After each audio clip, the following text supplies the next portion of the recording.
Cool. I think we're good. Hello, everyone. Sorry, I'm a little bit late. Right. I think we're all good. Happy Friday. Let's do it.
Ladies and gentlemen, welcome back to Alien Addict. This is the show where we discuss all things UFOs and aliens to the paranormal and our pursuit into the mysteries or the unexplained. Welcome on in.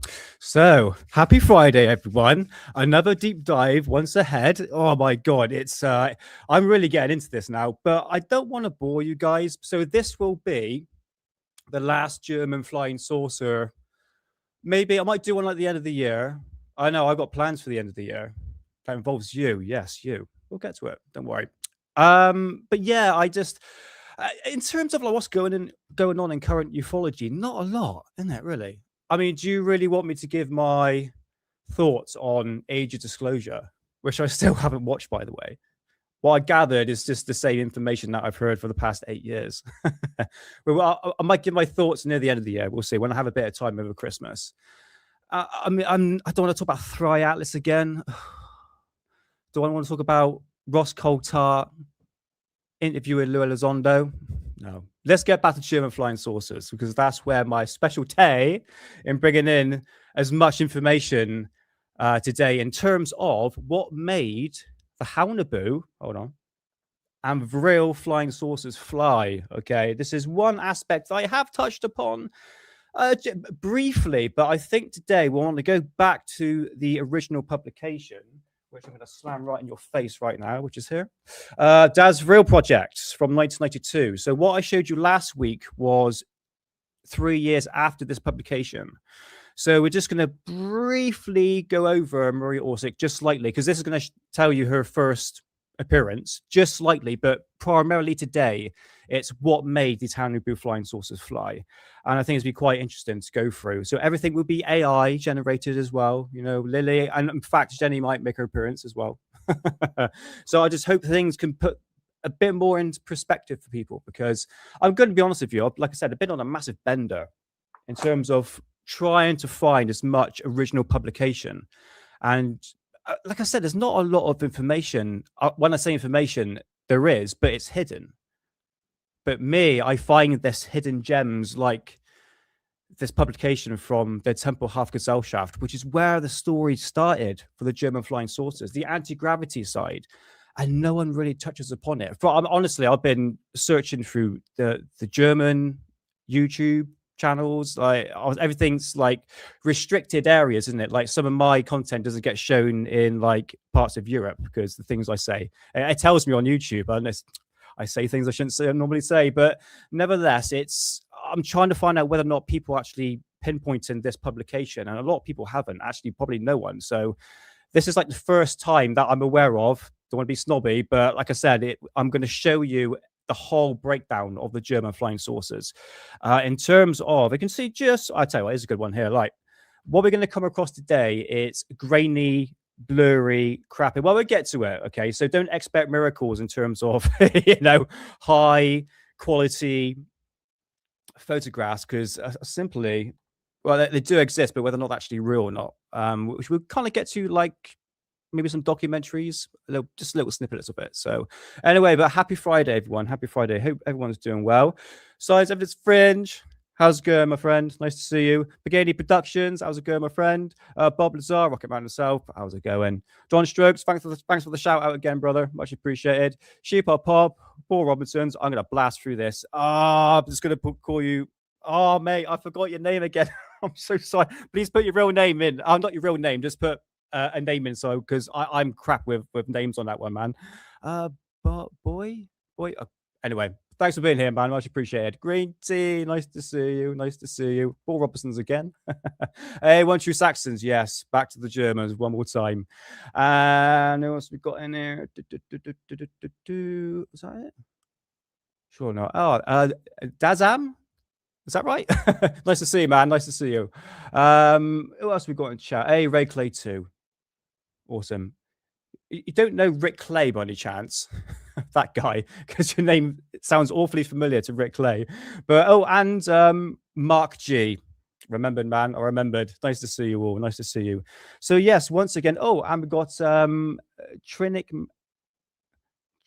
Mac. Is that right? Trini Mac. Sorry. I'm just going to call you Mac. Nice to see you. Welcome on in. I'm terrible with names. I do apologize. I'm absolutely awful. Hence why I'm using AI today. Well, actually, all the publications are in Austrian, which I had to translate into English, then put through an AI generator to actually give it the proper nuance that it needs. Because me and my bloody reading, you know that. Well, the Tuesday shows. Hey, how's it going? Rotary Matrix. Nice to see you, brother. How's it going? Nice to see you too. Nice to see you too, Mac. Nice to see you. So right, yeah, let's get to it. Well, I'll tell you what, we all like dogs. Where's Sophia? Sophia, if you're in chat, I think you're gonna miss this one out, because you know sometimes when you've taken pictures back in the past, it tends to crop up as like a memory. It says, "Oh, this picture you taken like 10 years ago," and this dog that so when I say a client's place, hey, Comedian UK, how's it going? Nice to see you. Check out this dog. Look, their little bow tie. I can't remember the dog's name, but it was so sweet. I saw it. I thought, do you know what? That's a cute picture. I have to admit. A little bow tie. Oh, bless. And that was a cat that kept on coming into our like old place. And I used to play with it with like little cat toys. And I used to take pictures, like, and you could see like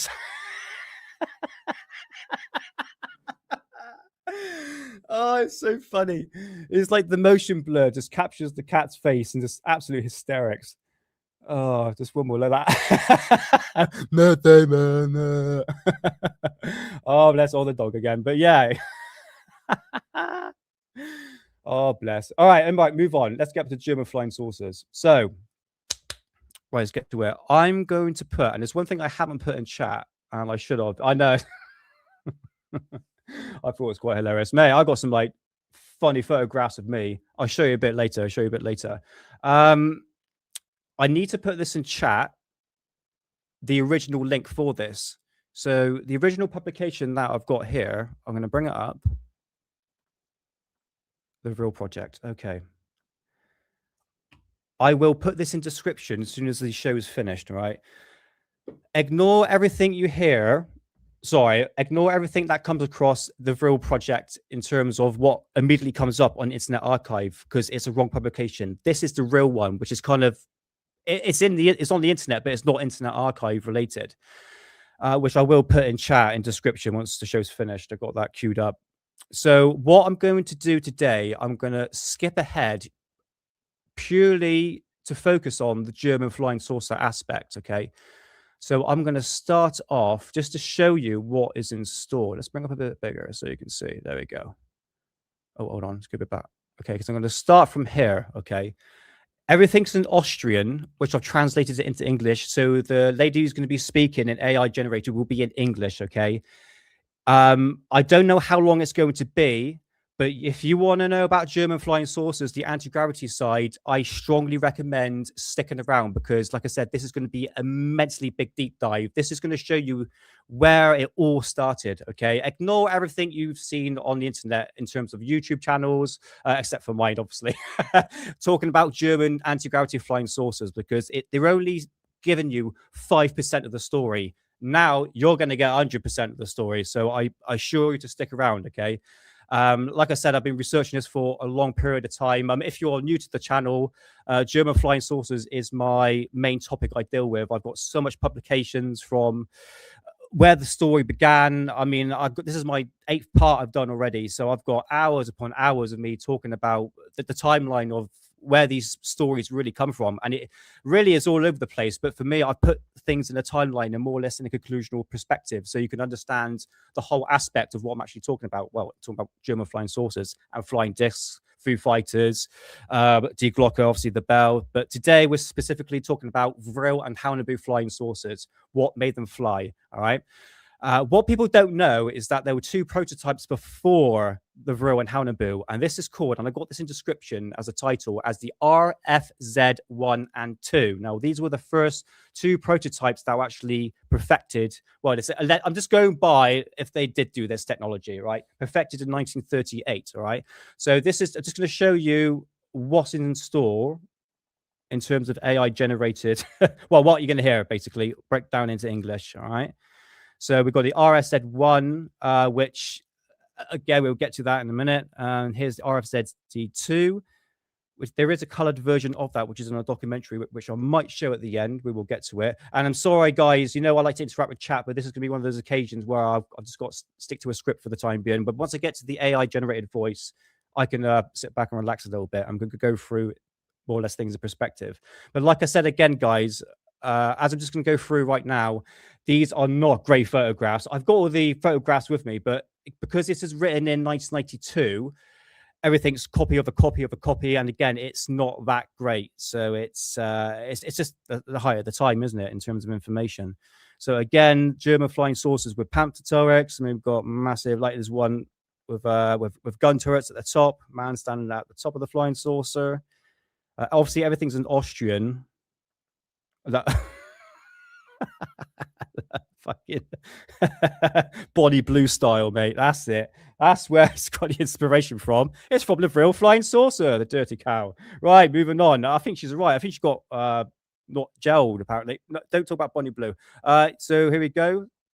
Small flying saucers. We're going to go through just quickly. Going to show you what you have in store. I'm going to shove in your face today. Yes, the Haunebu, all down to the blueprints and everything like that, to the tachyon drives, which makes these flying saucers fly. Right, boom, that's enough because I've got a lot to get through today. God knows how long it's going to be, guys. Oh, hello, cat. Hello. Right, let's do this. Hey, Spirit Kenny, nice to see you. How's it going? And Nathan from the Quantum Show. Nice to see you, brother. Welcome on in. It's nice to see you. Nice to see you. Anyone else in chat? No, I think that's it. Right, okay, so let's get to it. If you want the full breakdown of the Vril Project, this is again original publication. Go to my actually, I'll put it in description. Actually, I think I'll put it in there. Yeah. So on my Cosmic Twilight channel, which is my second channel that I have, I've got the Vril Project broken down in English with AI generated voice, which I'm actually showing you today. So I'm going to take little bit snippets. It's not going to be like the whole thing, but like I said, I don't know how long it's actually going to be. The balls, tits, and ass today, guys. All right, so let's do this. Let's bring up. Do you like that? Do you know what? StreamYard now can create, like, here's a typical example. I can put in, like, alien women, and it will create something for me. And I put, like, UFO in the background. Let's see if it does anything good. Hopefully nothing dirty. There we go. Look at that. Check this out. In less than 20 seconds, StreamYard had created that. Crazy, innit? StreamYard, sort your fucking audio out. I'm sorry, I swore. God damn it. I said no swearing, but honestly, StreamYard, I'm paying you money. Sort your audio out. It's bloody crap. But yeah, nah, cool. Look at that. It's a start. Right, let's get to it. So we need to go to part 1, which is...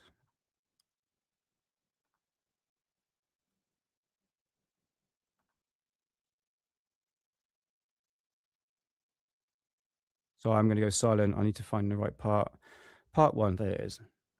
Okay, cool. Is that right? Yes, I think that's right. Okay, cool. Latest site, let's bring it up bigger. That's what she said. Okay, yes, Cosmic Twilight, that's my other channel. I will put link in description for that. And this is the Vril Project, Dad's Vril Project for English translation, part 1 with AI. I'm going to bring it up bigger and go to my notes. Let's see what it says. Part 1, 57.8.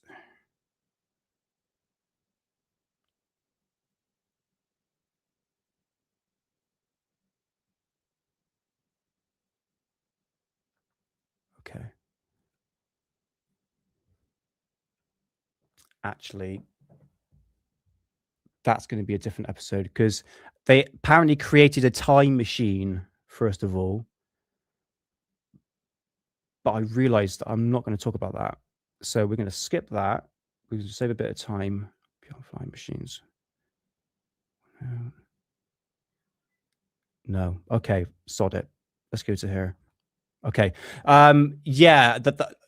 Guys, this is, like I said, this is going to be a multi-part breakdown of the story because, again, apparently they created an actual time machine using discs that counter-rotate against each other in the 1920s, and apparently they took that technology and stored it away somewhere, which just sounds like a comic book, to be honest with you. But anyway, we're going to skip that. So just put that to the back of your mind for the time being. I'm going to skip to the 30s. Right. Okay. Let's do surviving drawing of the Beyond Flying Machine. You are moved. Okay. So there's one I don't want to focus too much on Victor Schauberger, but I have done a video on him. It's called The Power of Water. And Victor Schauberger did work for the Germans to develop a new type of propulsion system. And admittedly, he created something called the repulsion, which was this vortex. What I should describe is basically what he created was the repulsion device. And this was like, it looked like a flying saucer. All right. Like I said, I've done a video on it. I'm not going to dwell too much at the time being, but he created basically a vortex suction. In other words, it's like implosion theory. So instead of explosion like a car engine or a rocket propulsion system that needs an explosion to actually force the thing to propel itself, implosion is basically like suction, basically. So he created this spiral effect, and he used that to imply that physics into the repulsing device itself, and it would use air suctions and like copper tubes, and it would create its own magnetic field. It's actually quite complicated, really, and it was quite advanced for the time. And this is like I think it's like mid-30s. So this was definitely before the war. Like Victor Schauberger did work for the Germans to develop a new propulsion system. But this was a new, I guess, free energy, a natural way of harnessing energy to actually apply it into a device, a flying device. So again, I've done a video on Victor Schauberger, but it was nothing to do with Vril at all. I need to stress that enough. It mentions here that he was part of the Tuller Gesellschaft, the Tuller Society, but I honestly, there is no records of him being part of this society at all. SSE4 gets brought up, and remember, SSE4 is the department where they developed all these anti-gravity propulsion systems. This was the department that developed these secret advancements of technologies for the Third Reich. Okay, because that gets mentioned here. Just briefly, going to click play on this. Wrong. One of the pioneers in the field of new science was the Austrian inventor Victor Schauberger. His statement, "moves wrongly," sums up in one sentence what Schumann spoke about in detail. It is not entirely certain when the connection to Schauberger was established, but there was certainly a connection between him and the Vril people. The Schauberger flying gyroscopes worked according to the levitation principle. They were initially small, unmanned flying probes that were built by Schauberger in Wiener Neustadt, devices Hey, with a Mark. diameter of around going? 1.80 meters. As already mentioned, there is no reliable information about the closer connections between Schauberger and Schumann. Hey, However, Sadie. Hold on. it could well be that there was. Sorry, I got to pause. So there's people in the chat. Hey, Sadie, nice to see you. Hope you're doing well. Oh, don't worry, we just started. Don't worry, nice to see you. Hey, Benjamin Manning. Dude, I've got some free time. I think the week leading up before Christmas, I'm free, so I'm going to be in touch, man. We'll meet up. But I promise you what, I've just been so busy sorting everything. I'm manic with everything at the moment, but I promise I will get in touch, man. But yeah, welcome on in. I hope you're doing well. I hope the music's doing all right as well. We've got in there Spirit Caddy. I think I said hello to you. Hello, anyway. I think that's it. Right, let's do it. Jenny, take it away, darling. Even an exchange of letters between these two researchers. What is certain is that Schauberger later received concrete support from the SSEIV, the technical division of the Thule Society. Yeah, I'm not too sure whether or not that's actually true or not. I don't know whether there was a more easily explanation for what Victor Schauberger was actually a part of. But the SSC4 department and part of the Thule Society, I really there's no concrete evidence for that at all. Might be wrong. But again, you also get linked to Vril as well, which Vril has nothing to do with Victor Schauberger's theory at all in terms of implosion. It's a complete polar opposites. Tornado machine with their operation, principle drawing. This process, which can also be called the fall of mankind, is of short duration. In half a century, most of the destructible matter will have been used up. For the rest, which is not enough for everyone, people will fight in a ghostly fashion, just as they fight ruthlessly for the ruthless boats when a ship sinks. Victor Schauberger. Principal sketch. Oh, that's it. Okay, cool. Sweet. All right. So that is Victor Schauberger in a nutshell in terms of his work. Now, I'm going to bring this one up. Yeah, this is the one. Fantastic. Brilliant. Okay. So just for clarification, guys, when you hear Victor Schauberger, hey, Mods Mayhem, how's it going? Hope you're doing well, man. Hope you're doing well. What was I going to say? Do you know what? My nan says to me, Nick, do you know what?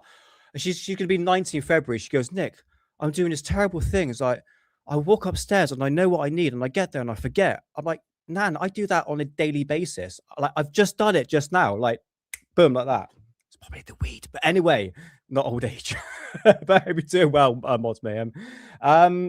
Yeah, in terms of Victor Schauberger, do not get confused at the fact that he was nothing to do with the Vril Society, or I would say on my research that I've done on Victor Schauberger, nothing to do with the Thule Society either. All right.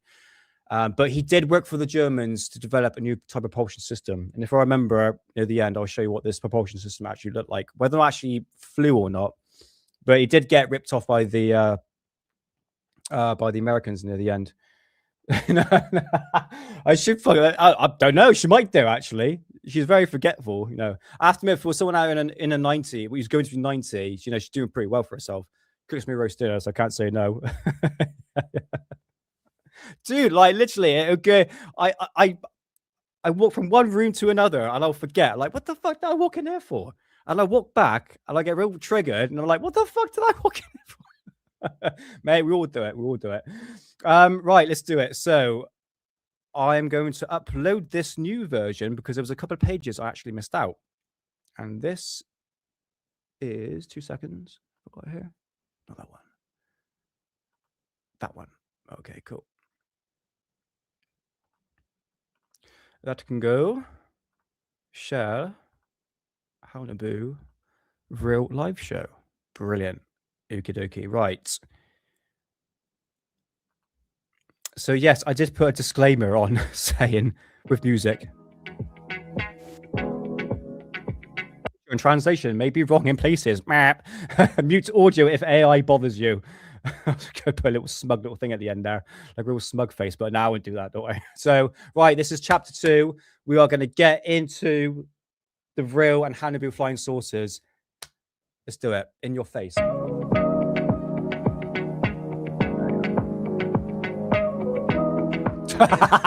Yeah. The RFZ-1, the birth hour of the UFO, actually struck in 1934, and with the guidance of the Vril Society, even though in the years following a Gensates Flugmaschine, beyond flight machine, in the style of a round aircraft had already been rumored in German circles. It all began in June 1934, when under the leadership of Dr. W.O. Schumann, the first experimental round aircraft, the RFZ-1, Round Aircraft 1, was built on the grounds of the German aircraft factory Arado in Brandenburg. Yeah, sorry guys. I would normally have the English translation to the end. It's only now I just realized I should have done that, but never mind. Just at least you got the voice anyway. Sorry if it's tedious. This special anti-gravity aircraft was supposed to test two novel propulsion concepts at once. This RFZ-1 was built as an experimental aircraft in the truest sense of the word. Schumann and his engineers had to struggle with the best of their knowledge.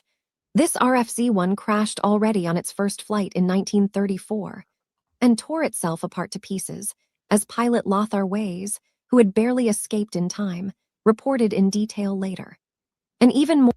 So this is 1934, okay? So they had this technology perfected. I don't understand why they didn't spend the next, another 5 years perfecting that technology, which obviously they did, if you believe in the Haunebu and Vril flying saucers. Why didn't they use it during the war? I don't get it. I get it. Anyway. More unusual flight test followed with the RFZ-1 a few months later. After some modifications to the steering, the 60-meter height was reached again, began to wobble wildly back and forth, and finally spun like a top. How's it going, brother? The steering no longer responded. The pilot had to jump out with a parachute, and not much was left of the RFZ-1 afterwards. The trimming problem, this is a known and still current issue with some German flying discs, had been perfected. The trimming alone prevented the RFZ-1 from being used further. That was the end of the RFZ-1, but the beginning of the Vril flying bodies. RFZ-2 was already considered something more serious than the RFZ-1, even though initially it was viewed more as a toy and also looked like one. But it was not, as it soon turned out to be a real aircraft. The RFZ-2 originated in June 1934. It was a totally new design, in which Dr. Schumann's free energy was used. RFZ stood for Rundflugzeug, round aircraft, and it was truly a flying disc without wings or propeller. Its elegant crew cabin sat directly on the disc. Before each flight, the pilot had to climb a stepladder of 6 meters, climb onto the cabin roof, and then, from there into the cockpit and tie himself in before starting the flight. Pilot Lothar Weiss, who flew it, described the start as follows. In the inner circle, a circular, smooth, and shiny dome-like cap was visible. That was the von RFZ Roman tubicat. Note, this appears to be a reference to the cockpit or control area. That was RFZ-II, a real flying device, which actually represented the first Rundflugzeug ever, yet still von Schlock-wise. Yeah, sorry guys for pausing, but some of the words ain't going to make sense. You can see here, every single copy of this, the words are a bit like skewed there, so apologies if words don't make sense. Probably referring to early designs. The RFZ-II actually had a levitator SMLEV drive and magnetic field impulse steering. Hope you're doing well. The RFZ-II was a reconnaissance craft with no armament, but it was said to have reached incredible speeds. Yet everything had to be controlled manually at first. One had to sit in the body, no autopilot, and the pilot had too. The landing was particularly difficult. The 3-legged landing gear was like a telescope, but the steering did not always work perfectly. The pilot had to land very slowly and carefully. I appreciate that. Dude, yeah, that was weird. If I remember rightly, I don't think it was an actual flu. I think it was a fucking tick. Yeah, it's weird, mate. Honestly, I feel better though. I took a sinus thing before, but yeah, that was fucking weird on Wednesday. Yeah, I'll talk about it near the end of the episode. But yeah, I'll be doing well, man. Just getting started, mate. Just getting started. Carefully, because if the 3 landing legs did not extend evenly, the disc could tip over and cause damage. The SM fuel tank was located in the lower part of the disc. The pilot sat above it. The 3 telescopes opened only when the disc hovered motionless. The pilot had to give a command for the legs to extend. Dr. Schumann's levitation drive was improved to 10% efficiency, 5 degrees turns. The disc reached these speeds and also had good range. The friends of RFZ were only 30 kilometers away, but then the disc was lost in the vastness of Vril flights. Later, RFZ was used for reconnaissance flights and was allegedly photographed over the South Atlantic in 1941 or so, on the way to a German auxiliary cruiser. The text cuts off here. There is also a drawing at the bottom labeled UNMITTLBAREWID. All right, okay, calm down. RGAB. All right, Direct Karen. reproduction, and RFZ1, likely a sketch of the craft. The RFZ2, the Oh god, yeah, okay, so all right. I think this is another terrible AI generated. This is the first one I ever did, man. So yeah, it's just I need to redo this actually properly.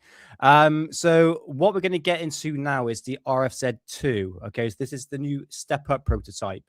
Science Evidence Fringe. There were, when we get to the blueprints, there were about several prototypes. Haunebu 1, 2, 3, 4, and obviously Vril 5, which is where Maria Orsic and the psychic mediums went into. Specifically, Maria Orsic went into the aircraft, well, with the Vril 5, Haunebu 5, to back to Aldebaran near the end of the war. So yeah, we'll get to it, man. But this is the second prototype. UFO. Before the end of 1934, the Vril technology had already achieved its well-deserved triumph. The RFZ-2 was probably completed just a few months after the accident with the RFZ-1, but certainly before the winter of 1934. And the RFZ-2 now looked like the real flying saucer, according to today's ideas. This small round aircraft, whose diameter was just over 5 meters, worked, and from 1941 onwards it would have a remarkable fate ahead of it. The RFZ-2 goes to war. The debriefing of the war phase, now known as the Battle of Britain, revealed significant weaknesses in German air armament. In 2001, the German Air Force had fought at a ratio of 2-1, i.e. the British had lost twice as many aircraft as the Germans, and there can be no talk of a victory for the British. But the problem of the German aircraft's insufficient range had become apparent. Okay, right. I'll get to that question. 12 feet tall in a minute. 2 seconds. The scrapping of the 4-engine long-range bombers, which were not thought to be needed because the leadership had not believed in a war, now took its toll. As did the sale of the best fighter aircraft, He-100 and He-110, to foreign countries. The German standard fighter Me-109 was fast and maneuverable, but basically only suitable for the defense of the Reich, since its short range did not even allow 20 minutes of combat over London, let alone escort missions to Scotland, where the British could therefore produce their armaments undisturbed. And even in reconnaissance, long-range aircraft were lacking, which is why Lufthansa's civilian transatlantic aircraft had to be temporarily converted. The Vril production site was a complex that was partly completely underground, and partly about 2/3 underground. Although the above-ground buildings have all been destroyed, their images could still provide information about the location. Since it cannot be ruled out that some of the underground facilities are still there, we were asked to cover up all features that could be used to determine the location in the photos. Yeah, that's a very good question. 12 feet tall. I don't think you can see there. They've actually scribbled out a location for this.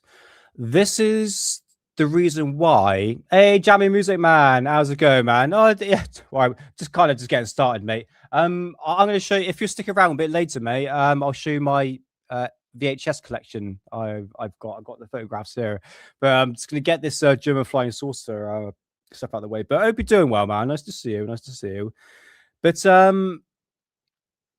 in terms of these photographs, 12 feet tall, this is it. This is the reason why I bought these original publications, because I wanted to find whether or not these were actually real or not. And to be honest with you, I think I'm at this stage now where I've been looking into this since 2007 and trying to get as much original publications, which I'm showing on the screen now. And I have to admit, this does not help the case at all. In fact, doesn't help anything at all. We need to see the original photographs. I need to see the original blueprints in all its glory. In one respect, I need to find Norbert Jorgen Rathofer, but once again, even with Vladimir Tazinski as well, they say do not approach these people because they're obviously far right. But it's like I don't know that. It's been 30 years since they released this publication, so their mind might have changed by then. I don't know. But the only way I'm going to find out whether or not this is actually real, going back to your question, 12 Feet Tall, is to actually find Norbert Jorgen Rathofer and Ralph Ettel, who wrote the publication, which you're seeing right here. I think that's the only way I'm going to get any answers, because this is they brought this story to the earth. They're the one that created the story. Hence is why it's in this publication right here. So it's just, that's the one aspect I really want to get into, and it's so bloody tricky, mate. It's so tricky. But yeah, that's the reason why I bought these publications in the first place, to find whether or not it has any validity to these photographs. And again, it's just like I tell you what, if you want, near the where it comes to the end of this publication, I'll show you my photographs of the German flying saucers, but I think I'll probably show some stuff in some documentaries, because they do have these in color, especially that one there, flying above there, and that one as well in color as well. So yeah, we'll get to it. But no, it's a good question. It's a tricky one. One of those claimed photographs, at least sources. Some of these photographs I have seen before, probably before this publication. It's all over the place. It's all over the place. That's the other thing, mate. I don't know. Obviously, the two Austrians, Norbert Jorgen Rathofer and Ralph Ettel, that co-written this publication, and the two documentaries as well, the two German flying saucer documentaries in the 90s. I can't find them anywhere. I can't find any contact information whatsoever. I would like to get in contact with them to find the true story of everything. But again, I'm rambling on a little bit. But yeah, God knows, man. It's such a mystery. It really is. The thing is, if that was shown in color, it might show how fake it might be. This is the only thing. This is why it's probably printed in black and white of a copy of a copy of a copy. Normally back then, it's going to degrade after a while, which kind of helps his authenticity, because it's that crap. You know what I mean? It's like, they got to sell it, you know. At this stage, people remembered the funny round thing that had been demonstrated once in 1934, and that nobody had taken seriously because it had no real wings, no tail unit, and not even a propeller. Just as the first jet aircraft, which flew before the war began, was literally overlooked for years, the first jet aircraft, which flew before the war began, suffered a similar fate. But since this funny thing was there, which could fly unbelievably fast, and had an enormous range, it was taken out of a shed and dusted off. It was fitted with a square, armored pressurized cabin, and also equipped with two Mk-104, 2 centimeters, machine guns. Then test flights began. Flights. That was in the late autumn of 1940. Yes. The RFZ, too, had a major problem. The impulse control only allowed changes in direction of 90 degrees 450, or 22.5. This meant that it was not suitable for use as a fighter aircraft. But it could be used effectively as a long-range reconnaissance aircraft. And it was used for this purpose from 1941 onwards. French. The flying hot water bottle. There were two reasons for giving the RFZ to this nickname. Firstly, because it really did look a bit like an old hot water bottle, and secondly, because it quickly became murderously hot in the tiny cockpit. The entire RFZ-2 was only a little more than 5 meters in diameter. The cockpit was so narrow that the pilot had to lie on his stomach with his legs drawn up. Okay, I tell you what, I'm going to try and get as much as we can through this publication. I want to show you the documentaries, because they actually have these in color and a bit more HD, okay? I say HD, a bit more higher quality, I should say. For an experimental aircraft, this had not been a problem, but now the flying hot water bottle had far-reaching consequences. Reconnaissance flights. For this purpose, a telescope, guided downwards via many prisms, was installed. Despite all adversities, The RFZ-2 is said to have served well throughout the war, even as far as America and the Antarctic region. It's a bit bold claims, isn't it? The RFZ-2 had no landing gear. It took off from a wooden frame. The 3 high landing stilts had to be cranked into the airframe from the outside before takeoff. They were then sprung out for landing using a spring mechanism. Despite all the makeshift measures, the flying hot water bottle is said to have proven its worth. Nothing is known about the whereabouts of this round plane. The only known photo of RFZ-2 from the mission, taken by a FW-200 crew over the South Atlantic. There we go. These are in the documentaries and they have a bit more higher quality, which we'll get to that in a bit. So yeah, this is 1938 mind. This is, well, no, 1934. So they perfected the flying hot water bottle, apparently. RFZ-2, the flying hot water bottle. The aircraft was given this nickname not only because it looked a bit like an old hot water bottle, but mainly because it quickly looked like a very hot bottle in the tiny cockpit. So the RFZ-2 quickly lost its nickname. Take care, Bikini Productions. I know it's a bit tedious, this is a bit, I understand. But I hope you're doing well, and yeah, I'll catch you next time, man. All 4 people in our crazy group. That's what the few top people in the company who knew about our work called the aircraft hot water bottle for short. Ikeson's work began in late autumn 1940. Nathan, this is it really, to be honest with you. I mean, the publication that you're seeing here, this is where the Vril flying saucers, the Haunebu flying saucers, Maria Orsic, the expansion of the Vril Society, it all starts in this publication. The full breakdown, buddy, is on my Cosmic Twilight page. This is an extract from it. It's in 4 parts. But literally, there is no publication before this about Maria Orsic and the Vril flying saucers, even Haunebu as well. Trust me, I've really looked into this. So what you're seeing here is the first description of it, basically. But in terms of lists of books, there's loads of books now in terms of this. But this is the beginning. This is where it all starts off from. The plane was already around 6 years old at the time, and no one had ever taken care of it. Now 2 centimeters cannons were to be mounted, which had come from a crash-landed Mi-110. Our crazy idea was not considered worthy of new pieces. And with good reason, because it turned out that you couldn't shoot accurately with a hot water bottle. But the plane itself worked fine, and was also used again and again as a long-range reconnaissance aircraft. Such flights were torture because of the narrow cabin. The entry hatch measured 45 by 110 centimeters, and you had to roll in. Then you had to assume a position half lying on your stomach and half kneeling flat. Oh, you're getting some good words up there. Yeah, that one is that there. His name's Ernest Judith. Very controversial figure. Yeah. You're getting all these words up. I want to stop and talk about it. On the right-hand side at the front there was the control stick, a tiny thing. On the left the gas, and next to the viewing slit an eyepiece for a telescope pointing downwards, which produced an image through countless prisms. The RFZ-2 originally had a glass cabin, but I have never seen it. I only know it with the metal cabin, with the viewing slit and the portholes. But at least it was a pressurized cabin. In addition to the heat caused...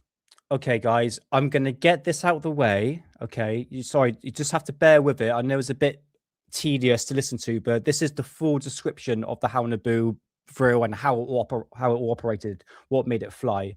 I'm going to skip the Maria Orsic bit in part 3.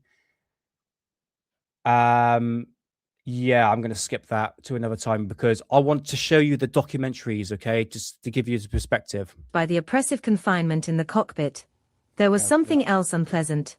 When the engine revved up and built up its own field, you were in a weightless state for a few minutes. It was only when the hot water bottle flew that you got over it. But then it was a very pleasant flight, without centrifugal forces. The speed you could fly with the RFZ-2 was so fantastic that nobody would have believed you. And when I say, you could fly to America in around 4 I got to stop because, sorry, guys, you asked me. I'm going to need to answer this. What title was this? This is called the Vril Project. All right. The Vril Project, or Das Vril Project. All right. I tell you what. What should I do? I tell you what, I'll find that now. I'm going to find this original publication so you can go read it, Nathan. All right. Because I got the PDF file here. I'll stick it in the description and chat so you can read it. But if you put in the Vril Project, Ralph et al., it should come up on Internet Archive with a bit of luck. Yes, Nazi. You have the reprint. Yeah, this is the original one there from 1974. Yeah, is that his real name's Ernest Judith? Very, like I said, very controversial figure. But yeah, Nathan, if you struggle, mate, just give us a shout and I'll send it to you. Yes, the hot water bottle. Have that, but yeah, it's obviously, I've tried to get as like original as I can. That came out in 1992. Yeah, in fact, if you put the Vril Project 1992, it should come up on Internet Archive. The author, well, that's his pseudonym, Matthew. That there. Mathern Frederick or something like that, but his name is Ernest Judith. We want Maria. I know. So I think I have to skip her for another time. To be honest with you, like I said, I don't want things to drag out because it kind of get a bit boring otherwise. I tell you what, let's just continue. Let's get out of this way. Let's get out of the way. Hours, and so high that you were more in space than on Earth, you would be laughed at. I'll find it. It was probably the fate of this invention that nobody believed the reports, least of all Judith and Goring. If we had said we could fly 600 kilometers per hour, then perhaps something would have progressed sooner. But as it was, it remained with well-intentioned, but weak support from the SS, which demanded total secrecy. I have heard rumors that Hitler was furious when he later learned what an opportunity we had missed, because with this technology, we could easily have had an America bomber in 1942. The ignorance was certainly also due to the fact that the hot water bottle was very small. Later, proof was provided that the same technology could be used to build a 45-meter-tall airplane. I mean Vril 7. RFZ 7T, V7. It was a time of progress in all areas.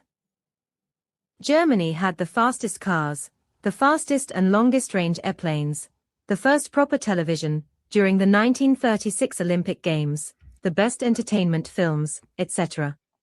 Soon the first jet planes were flying, and the first long-range rockets were being developed. All of this is well known. Since conventional technology was now on the rise everywhere, experiments were also carried out with conventionally powered round aircraft. For fuck's sake. However, it is conceivable that these were originally purely test objects, with which the aim was to find out how a disc-shaped or disc-shaped aircraft behaves in the air, in much the same way as the Me-262 jet fighter was initially tested with a conventional piston engine. However, the RFZ-7 then developed into an independent flying disc program, which would later become known under the code name V7. The history of these V7 objects of conventional interpretation is not directly related to our topic, and so much has already been published about them that we can limit ourselves to the bare essentials. Starting in July 1941, the Schriever-Habermas and Meath-Beluso development groups built several conventional flying discs, then joined forces to form a development team, and created functional round aircraft with jet propulsion, conventional UFOs. On April 17, 1945, Dr. Richard Meath reported these successes to Adolf Hitler in detail. Supersonic speed, an altitude of around 24,000 meters. These, conventional UFOs, contributed greatly to the creation of legends about the German flying discs. Since the secrecy here was not as complete as with the unconventional ones, presumably no one in Germany suspected that the English had known about the unconventional Haunebu aircraft for a long time. One of the few photos of conventional flying saucers shows a launch in the Prague area. The UFO is wearing white winter camouflage paint. RFZ 7. In my opinion, all the conventionally powered flying disc projects were waste products of tests for the new type of flying vehicle. This began in 1936 with an attempt to make a disc-shaped device fly, which was then achieved in 1938-39 with a simple gasoline engine. The aim was probably nothing more than to see how such a cell shape would behave in the air. Due to the strict secrecy and mutual isolation between the individual development groups, it was probably not known in those circles that RFZ-2 had basically been working since the end of 1934. But perhaps they did not trust this design either.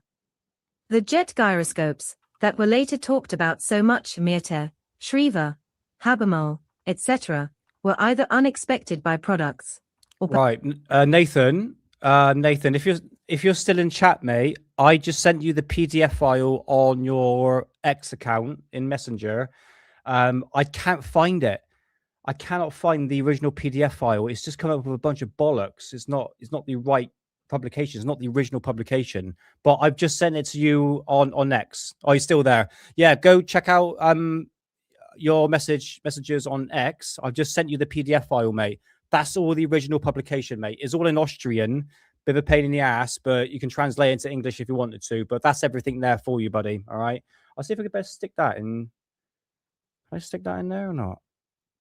No, it's not going to work. Okay.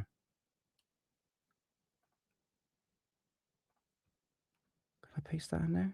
It's not going to work. Okay.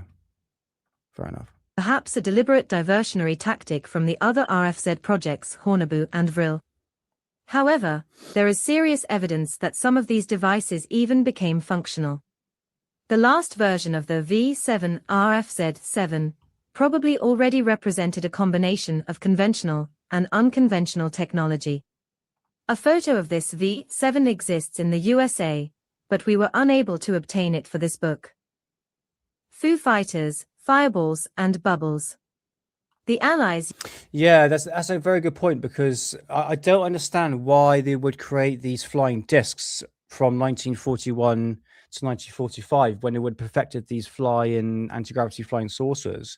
Obviously, you're talking about Richard Methe, Giuseppe Belluzzo, Rudolf Schriever, and Richard Methe. Did I say Richard Methe? I think it was. Yeah, all four of those guys. And we know for a fact because one of my oldest books I've got on that side, the Rudolf Schriever, Richard Methe, Giuseppe Belluzzo, and who was that? Who was the other one? Oh my god, I'm a brain fart. George Klein? I think it was another one as well. There's that one there. Oh, bloody hell, for Christ's sake. Yeah, that's from 1949. And it mentions all those four scientists, Belluzzo, Schriever, Methe. And who's the other one? Oh my god, Nick. Rudolf Schriever, Richard Methe, Giuseppe Belluzzo, and Otto Habermas. That's it. Mr. Habermas himself. That's it. I forgot about that. But yeah, it just makes no sense why they would develop that when they would have perfected the flying saucers anti-gravity side in 1938. I want to make sure it was the right one. No, it's the one on X, mate. Nathan Allen at STM Games. Is that right?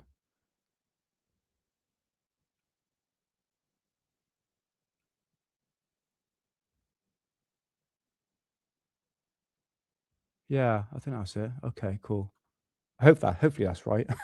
Right, let's continue. used the collective term, Foo Fighter, to describe various German missiles that had a glowing or spherical shape in common. In particular, there were two inventions that fell under the term Foo Fighters, the flying turtle and the soap bubbles, two completely different things that were, however, considered to belong together by the Allies.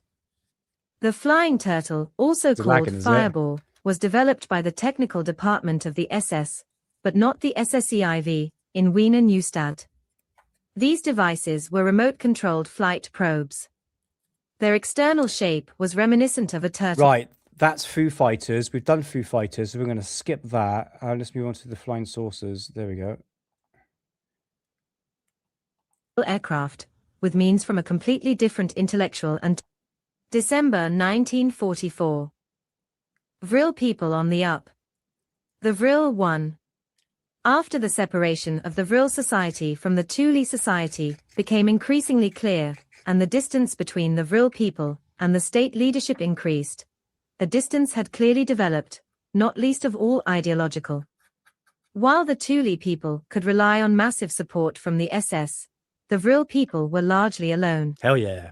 They were certainly not outspoken opponents of the National Socialist leadership, but they were also not compliant supporters of the state leadership. As a result, the Vril Society could not count on state support for its projects. This changed after the success of the much-ridiculed RFZ-2. There were now more opportunities for the Vril people than before, although not nearly to the extent that the SSEIV black. Sounds fine where I'm. Is it lagging on your end? I'm plugged into the actual Ethernet, so we shouldn't have a problem. Hopefully not. Black Sun, the direct arm of the Thule people, was able to achieve. Vril 1. The Vril Company received its own premises in Brandenburg and further support. This meant that the Vril 1 project could now begin. The aim of this development was obviously a fighter. And the Vril 1 was successfully built in several versions. In addition to the single-seater version, there was also a two-seater version with a relatively large plexiglass dome. The successor model, Vril 2, was probably built as a prototype, but then scrapped. But this is not certain. The universal fighter for the defense of the Reich was certainly planned in the Vril 9, which was never built. The disadvantage of the Vril design was the large, space-consuming Vril engine. The advantage, however, was the quick and cheap production method and probably also the astonishing reliability. The Thule engine. Yeah. In competition with the Vril engine, but certainly in a friendly competition with an exchange of experience, the esoteric engine, launched by the Thuentutpanes, also developed an unconventional drive unit. The Thule engine. Okay, right. So we're going to get into the Haunebu, right? So we've gone through the RFZ 1 and 2. We mentioned briefly about the Vril. It's going to go up in stages, going to show you the blueprints, etc., etc. So we're sort of going ahead now, guys, with the Haunebu and all that. Oh, that's cool, man, Nathan. Yeah, it's all good. It's all good, man. I hope you're feeling a bit better anyway. I said, yeah, we've got a lot of sick people around. I think I might be sick, to be honest with you. Oh, it's fine. That's right. Yeah, because I make sure I was always plugged into the Ethernet cable. So I was told off by Hidden for that. I can do with that. That would be nice. That's 56k. Absolutely. Right, we're just going to get through this bit. To SSEIV and SSEV. Named Thule Tachyonator. Initially, this development was certainly not in competition with the Vril engines. The aim was rather to create an energy source for Germany that was independent of raw materials. Germany was largely dependent on crude oil from abroad.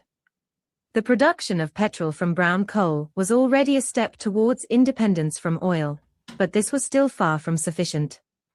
The rest was about the ideologically founded idea of the divine source of power. Many ideas that in a certain way seem highly topical today. Despite all other difficulties and the enormous numerical superiority of the enemy, it can be said that Germany lost the war, especially on the raw materials front. So it was economic considerations that led to the Thule engine. If the production of flying discs had been the main focus, these would probably have been available as early as 1943. The Haunebu I was already flying in 1941. If the information is correct, this large round aircraft was lost during a reconnaissance flight over the Irish Sea. However, the main focus of the SSEIV was probably not on the flying discs, but on the energy source itself for a long time to come. Thus, the Black Sun only started to build flying discs relatively late, probably only after. Had to look for last resort options. Typical Haunebu shape with Thule engine. The British had information at their disposal as early as 1941, through betrayal or espionage, which they apparently did not take seriously at first. Thule engine, Haunebu, and DOSTRA. In contrast to the Vril Society, the flying machines inspired by the Thule Circle with the Thule engine probably enjoyed strong support from the leadership, although their production method was much more time-consuming and complex in every respect. SS Development Department 4, which emerged from the Thule Circle. SSEIV round aircraft of the Haunebu series from the Allies. However, they had the advantage over the Vril technique. Due to the space-saving Thule engine, significantly higher payloads. The cell construction was also completely different. The Thule SSEIV type, Haunebu 2, was in fact already designed for the series. Between the aircraft companies Dornier and... Sorry for stopping, guys. What we're dealing here is the original blueprints we are seeing. Apparently, this was supposed to be on A3 original paper, big paper, but again, is this authentic Third Reich documents from the time? It's kind of hard to tell, isn't it? Unless you find the original source. Juniper. A tender is said to have taken place, which was announced at the end of March 1945. Oh, I'm looking, buddy, don't worry. Dornier was chosen as the winner. The official designation of the heavy flying top should read Dustra equals Dornier STR Atmosphere aircraft. It is known, however, that this series production never took place. The pre-series of German UFOs were basically series only in terms of the engines, while the external features always differed. However, it cannot be completely ruled out that a small series of Haunebu 11 or Dustra was still possible. The various UFO photos that appeared after 1945 with the typical appearance of this German construction suggest this possibility. The Kohler tachyon converter. Right, this is without going into this is where the part of the component of what actually made the anti-gravity flying saucers fly, okay? Captain Hans called us tachometer, the tachometer converter. Right, so listen to this. Technical details.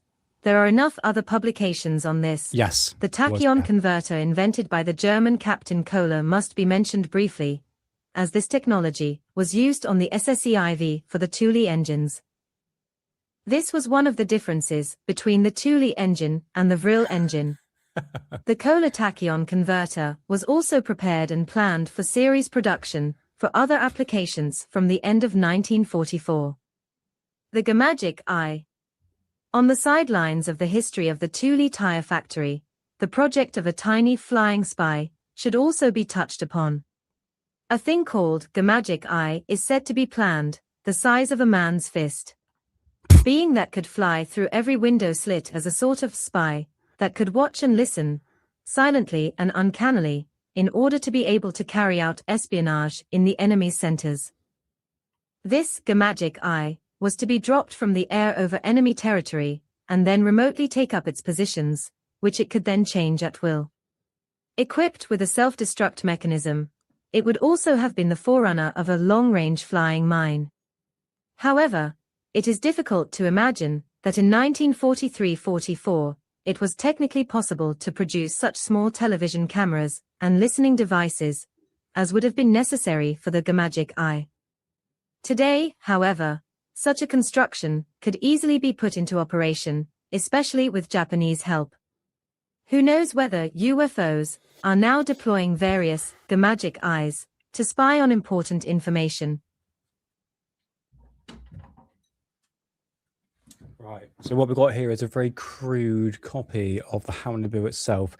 Don't worry, guys, we are going to get into the documentaries in literally about 5 minutes, okay? So I appreciate your time in terms of me showing you the original publication here, because this is where it all started, guys, but we're going to go through the photographs in a bit more color and a bit more detail.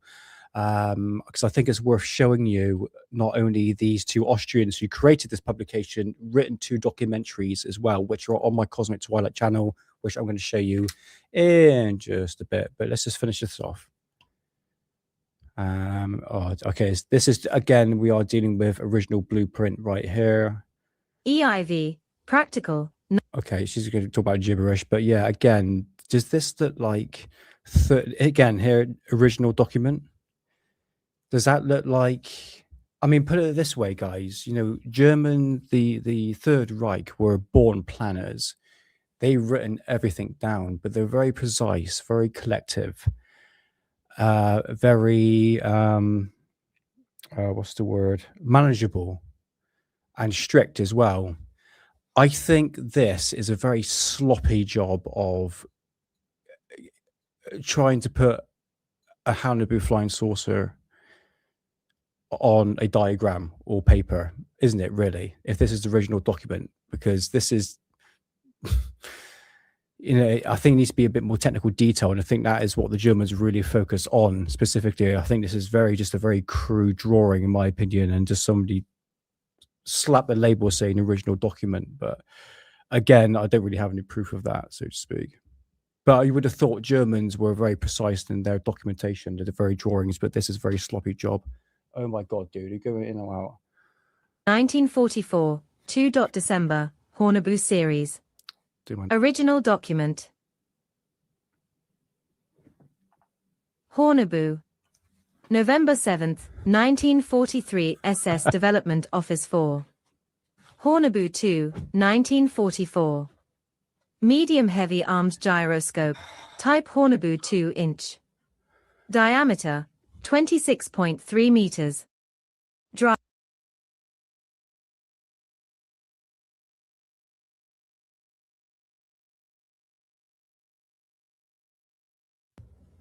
I muted myself, didn't I? What an idiot. I do apologize. Right, what I meant to say is here we have the Haunebu 2 original blueprint. Now, SS Department Office 4, this is the place where they developed the technical side for the anti-gravity flying saucers, what we're seeing here, and this is November 7th, 1943 for the Haunebu 2. So obviously Haunebu 1 was perfected before then. But what you got here, ladies and gentlemen, is the George Adamski 1952 flying saucer, which were actually the Palladians that were abducting or getting contact with George Adamski at the time. Was it the Nordics? No, I think it. Oh, guys, I need to spruce up on my George Adamski. I probably got to do an episode on him at some point. I think it was the Palladians, wasn't it? I think that I was in contact with. I get confused with that and Billy Meyer. But what's interesting is that these two look very similar, don't they? In terms of, if we take like George Adamski's flying saucer right here, we have the 3 divots. Same again right here. The 3 windows, and you have the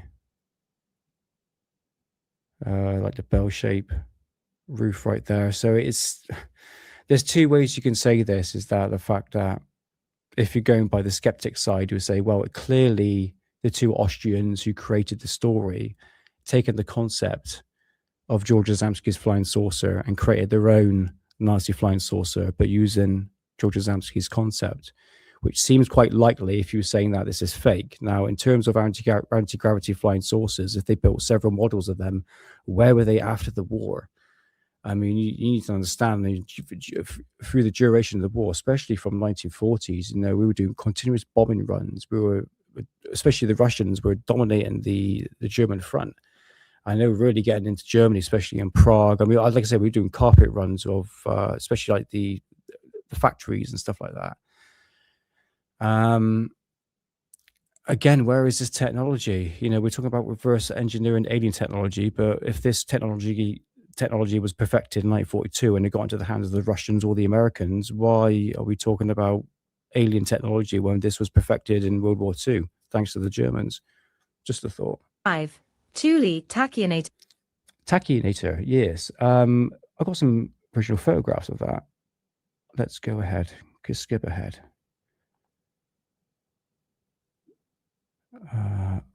Okay, that's the Andrometer. Right, just another couple of more minutes left, guys. Just a couple of more minutes. In 1945 in Norway. Haunebu 2 in low-level flight. Haunebu, the Mars spaceship. At a time when the future of Germany and its few allies was already extremely threatened. Cannons, the thank you. SSEIV built the That's the giant word. flying disc, Haunebu 3, with a diameter of about 71 meters, the largest aircraft of this type ever known. There are two specific references to a Mars flight by Haunebu 3, which was probably launched on April 20, 1945. Mathematically, Haunebu 3 could have reached Mars. This venture has been written about in other books, so we will restrict ourselves here to the aspect of it that may be directly related to the Vril Project. The Vril Project was based on the assumption that Allied forces would be brought in from another world. Perhaps Haunebu 3 was supposed to prepare a base on Mars for this purpose. This is undoubtedly a very bold assumption. But what other reasonable reason could there have been for the often controversial, but perhaps real flight to Mars? Table model of the Haunebu 3. Built, or rather reconstructed, by a German private researcher. Very good point, Chameleon. Andromeda device, Thule's dream of the most distant cosmos. Andromeda device EV, December 2, 1944. Armed carrier and long-travel spaceship, Andromeda I was looking at chat then. So next up is the last machine. It's called the Andromeda machine. This was in obviously December the 2nd, 1944, right here. And this was a massive mothership carrier. So inside right here is the Haunebu flying saucer, which was over 240 foot in diameter. And you got 3 Vril flying saucers. And there you have your tachyon drive engine propulsion systems. And yeah, this is like pretty much like a mothership, really. In terms of authenticity of these documents, it's kind of hard to tell. I think that's it. Right. Okay. Tell you what, guys. What I've showed you there is just the tip of the iceberg in terms of publication. All right. I don't want to delve too much on AI voice because it's been over an hour already. But what I think is worth doing is I'm going to bring up some documentaries. Just going to go through bits and pieces because I know these documentaries like the back of my hand. So I know all the time zones and everything like that. But I just want to go through the Vril flying saucer part. So it's a bit more entertaining, a bit more.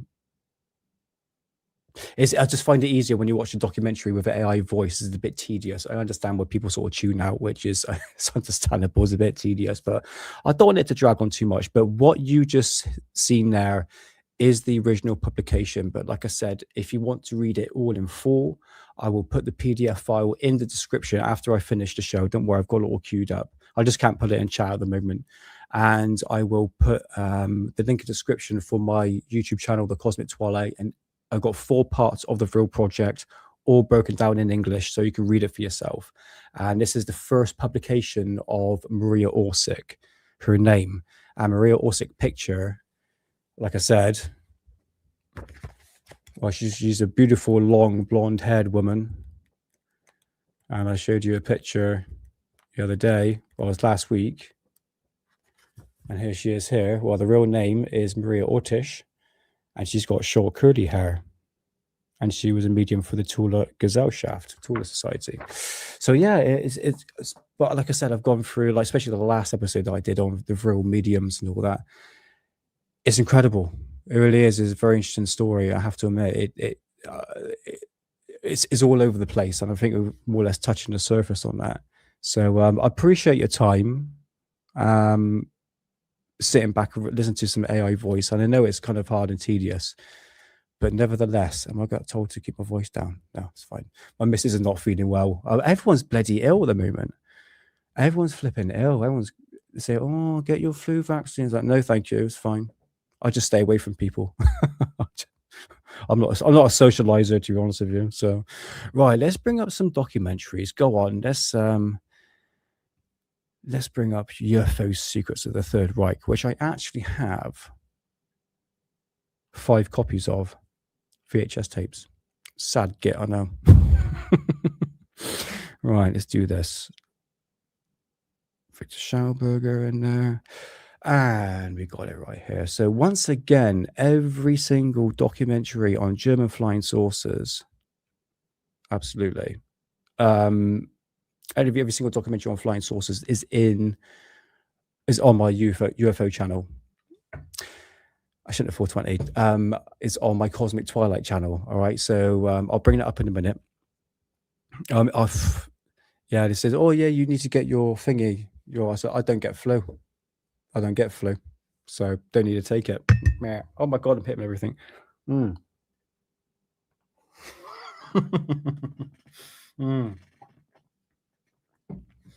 Well, one of them's got terrible music, but nevertheless, let's bring this up, Bob, just for you, buddy. Let's get into the Vril flying saucers.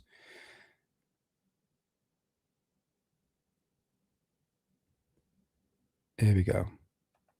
Let's do this. The German National Film Company released a motion picture called The First Woman on the Moon.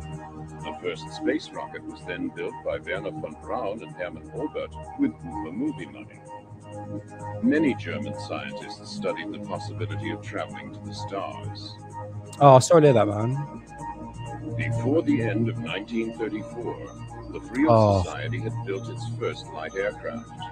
I would have to admit, I don't really get that ill. I mean, I don't think I've ever had the flu, to be honest with you. So I don't know. I had like flu type symptoms, but not full on flu, I don't think.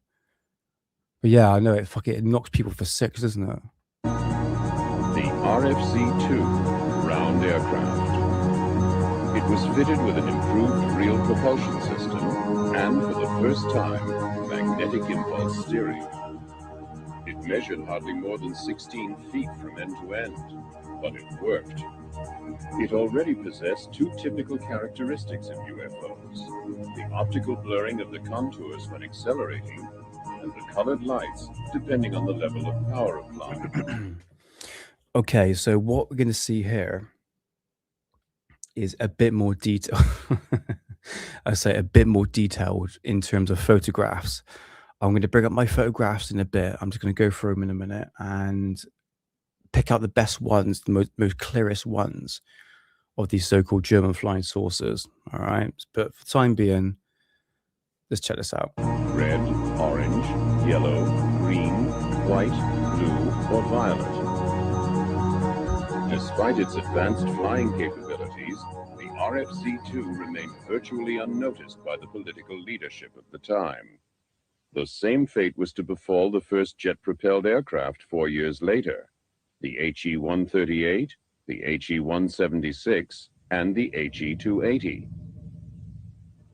Only the SS showed a slight interest in the work of the Vril Society. Its own Black Sun formation had meanwhile set up Research Department 4, SSE-4 for short, which was responsible for coming up with alternative sources of energy. There we go. So this was the department that was dealing with that area of expertise. What is certain is that their aim was to make Germany independent of foreign crude oil imports. Nevertheless, stimulated by Victor Schauberger and the success of the latest Vril success, SSE-4 now began to construct its own light aircraft. Yeah, same here, mate. Using Captain Hans Kohler's tachyometer converter as a basis, and appropriating many Vril components, they developed their own Thule Aero engine. Okay, so what I'm from the publication I just showed you, they're saying that the propulsion system itself was called the Thule engine. All right, so obviously they're blending the Thule Society with the Vril Society at that time before they disbanded. Obviously, according to the original publication that we showed you last week, is that the fact that a lot of the funding for the Vril Society came from the Thule Society as well. Obviously, you had a lot of occult members, obviously Rudolf von Bottendorf, Karl Haushofer, Dietrich Eckart, many different occultists pretty much funded the Vril Society amongst, I mean, like the Vril Society itself was like two separate organizations. One, it was focusing on the media, the telepathic communication side, but it was also a sort of like a AG&G company, the Allgemeine Elektrizitätsgesellschaft, which is the electronic company in Germany, a bit like BMW, basically, you know, like a car company. So that was another aspect of the Vril Society. So, yeah, I'm rambling. Towards the end of 1938, they had constructed a small propeller-driven light aircraft, the RFZ-4, with the express purpose of observing how disc-shaped objects behave in flight. By 1939, the SS had already built its RFZ-5, Good point. the first long-distance aircraft measuring more than 65 feet. Hello, Sonia. And with the mysterious name, Nice to see you. Haunebu 1. Haunebu 1, Sonia. Hope you're doing well. Nice to see you. Under tight security, the Haunebu 1 made its maiden flight, in all probability, in August of 1939. Documents show that by 1941, the British had already found out about these top-secret SS experiments. Not too sure on that, but there's one thing I must stress. At the time, during the Second World War, the Allies knew that the Germans were developing something called like empirical weapon systems. These were, they knew that the Germans were advanced. Into practically everything, really, when it's technology, aviation, weaponry. I know the British have their benefits, but when you look at the German side, again, not glorifying the Germans, it's just that's the truth. You know, they really, in terms of technologically, they were way ahead.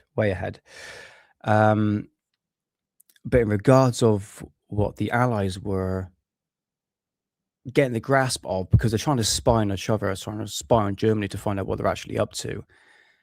And yes, they sort of had the inkling that they were developing something called empirical weapon systems, whether or not it's actually flying saucers. But there are reports from the 1950s that the Americans knew that the Germans were building some sort of flying disc, because there were reports coming out about that. These are flying discs, not flying saucers. All right, these are two different concepts. In contrast to the simple Vril prototype, the Haunebu was a complicated proposition.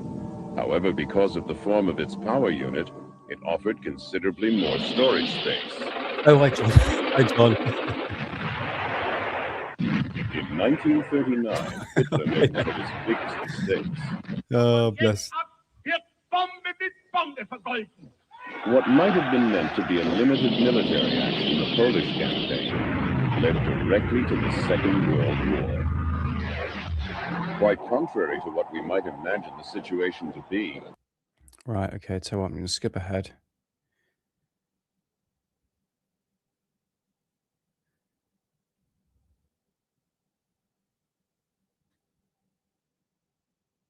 Okay, I'm going to skip to here.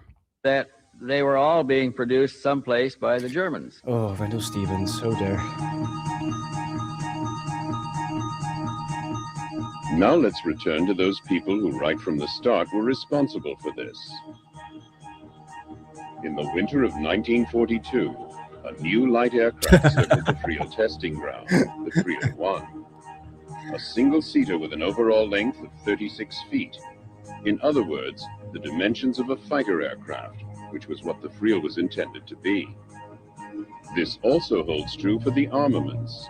3 30mm caliber Mk108s and 2 MG17s. While the Vril 1 was being developed and constructed, significant strides must have been made in the attempts to make transmedial contact.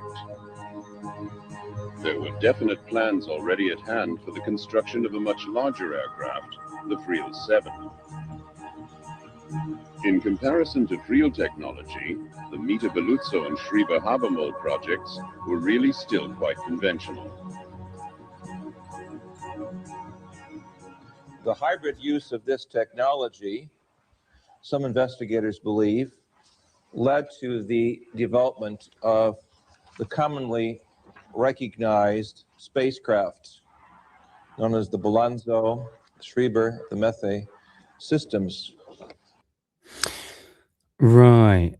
Do we have anything else I can show her? Yeah.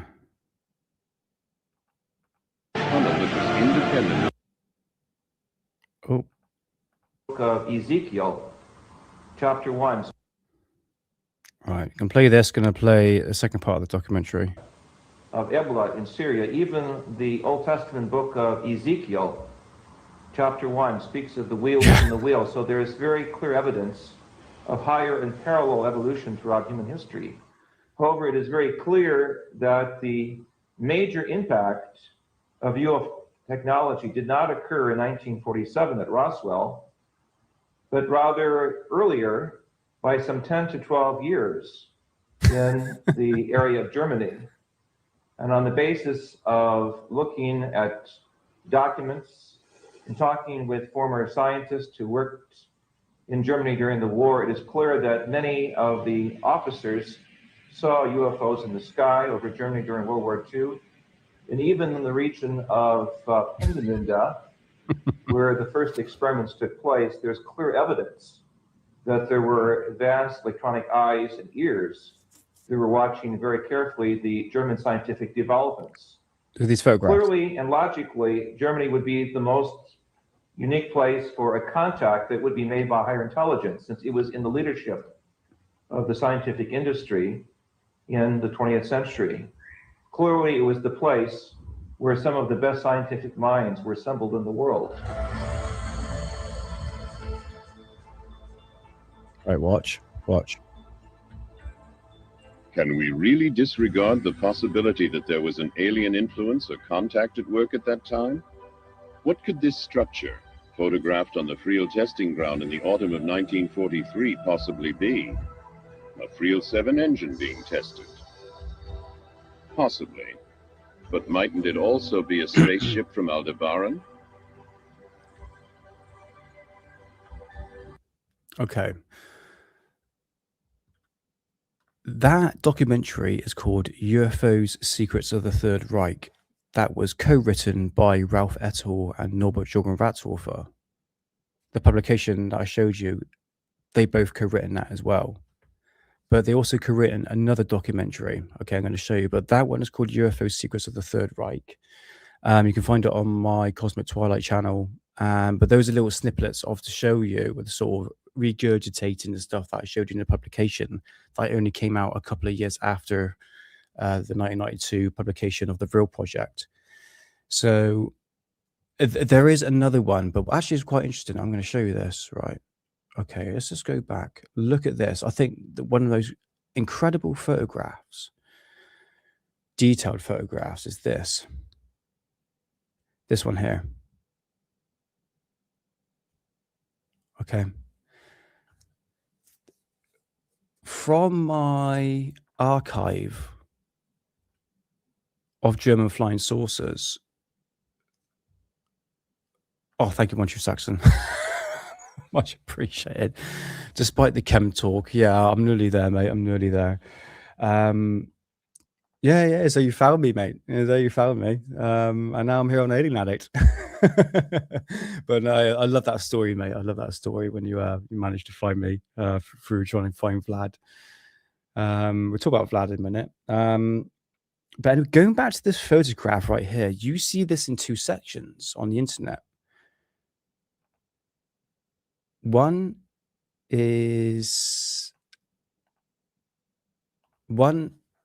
photograph is that.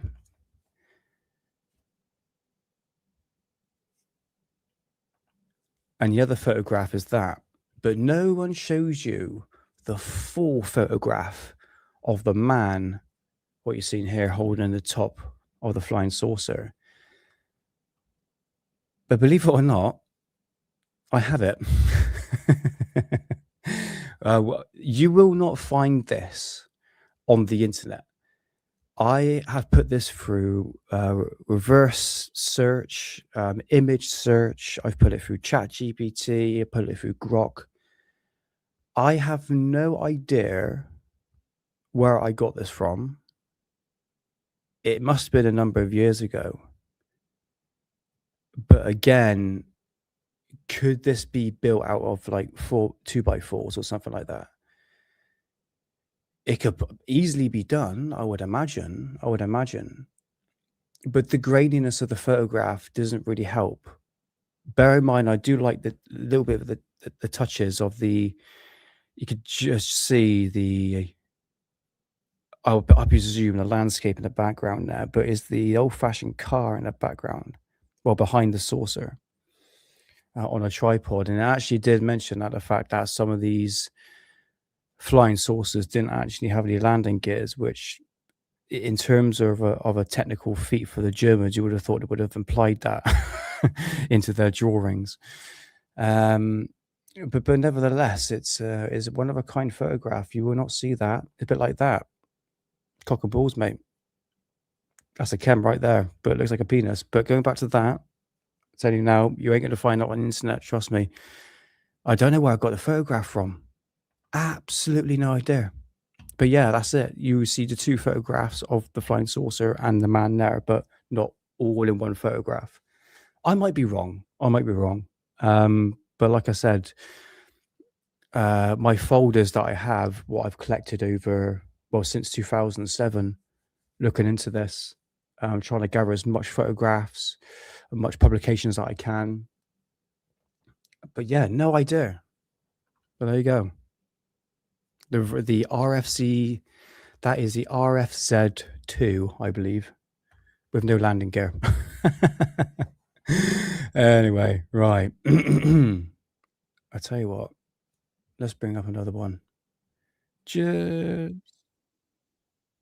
Oh God. First things first, I am going to apologize because this is going to be the worst music you are ever going to hear in a documentary. Like I said, guys, I'm really, really sorry for this. This is called German UFOs. Oh God. The real name for this, there's two versions of this, is called German UFOs Secret Flying Saucers of World War II, I think. But there's a German version of this, which is called UFOs German Flying Saucers, The Third Reich Strikes Back. I've got the two versions on my Cosmic Twilight channel. But once again, this is the English version. And you're going to see some original photographs of apparently the Haunebu. Apologies in advance for the music because this is terrible.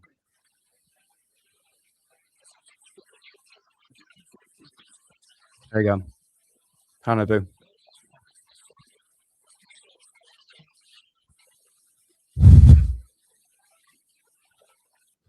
Kind of see the gun turret underneath there. I'm just going to keep on jigging. So yeah, there we go. That is apparently a Haunebu flying saucer.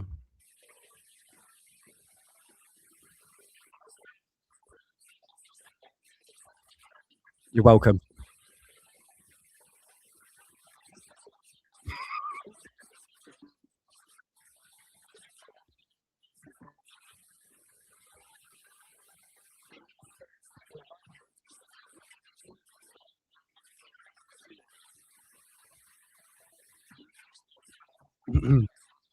Can you not hear that? Can you not hear the music?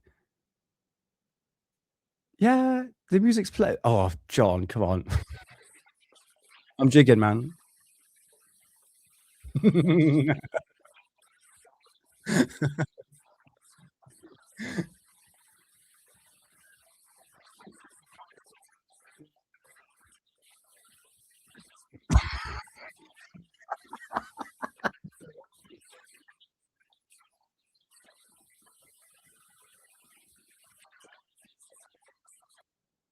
You can't hear that, really? Are you playing with me? Hold on, I gotta go back because it's okay. You bastards! I'm getting really super paranoid now whether or not I can actually hear it or not. Because sometimes StreamYard does not like certain videos. It's probably because it's got really bad music in it.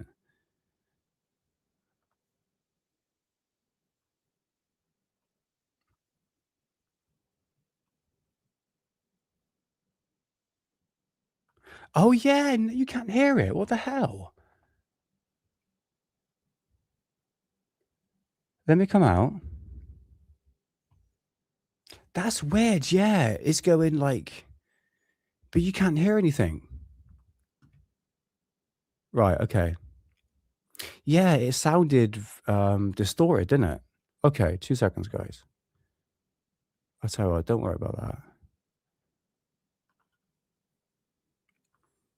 We can go back into Cosmic Twilight. That's odd. Yeah, I couldn't tell if you guys were actually kidding or not. Yeah, it sounds really staticky, doesn't it? All right, well, I'll tell you what. We'll bring this one up. See if this is any better. Try this one instead. The Haunebu 2 experimental craft. Okay. Right. I'm going to play this. Fitted underneath with tank guns developed for the Sherman, Panzer or Panther tanks. Right. Let's go and have that.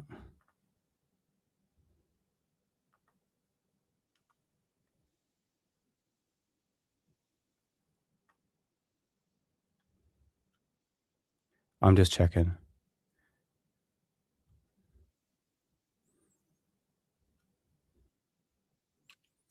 Yes. Okay. Sorry, guys. Fantastic. Okay, this one works.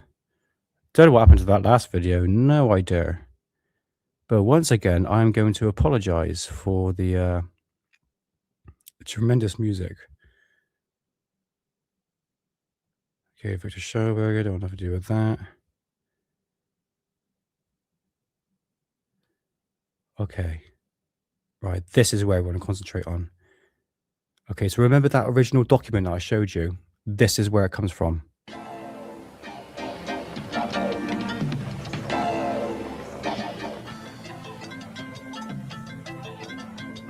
Here we see the rooms inside the Haunebu. Oh my God.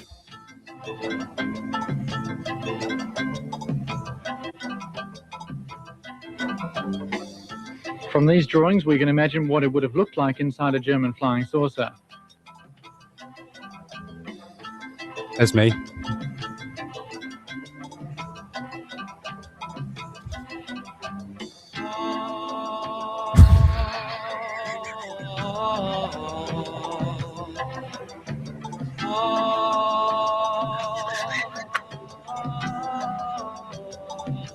I'm going to turn it down. The red markers here are indicating guns on this saucer. You want it? These are photographs of the Haunebu 2, probably taken during a test flight. We can see a gun on the bottom of this Haunebu, and what may be a symbol of the Third Reich. What a terrifying impact this must have made on people seeing the craft at a low altitude. Yeah, and the flipping music as well, yeah.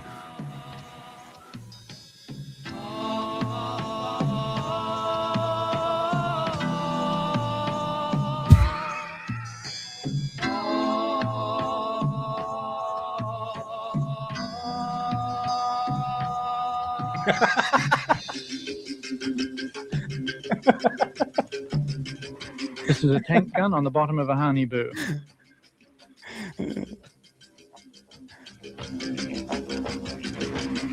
Here again are construction plans from the Haunebu series, indicating that this mystery was once a reality. This gives weight to the suggestion that international oil companies, who control the majority of world commerce, how's it going, man? may have something to gain by the continuing suppression of the technology which keeps these massive machines silently in the air. Okay, it's coming up. There we are. One explanation for the emission of light commonly associated with the night sightings of UFOs is that one method of propulsion is an intense cathode ray emission, creating a vacuum into which the craft moves. This form of propulsion is compatible with the misty impressions of this photograph. It probably is, actually.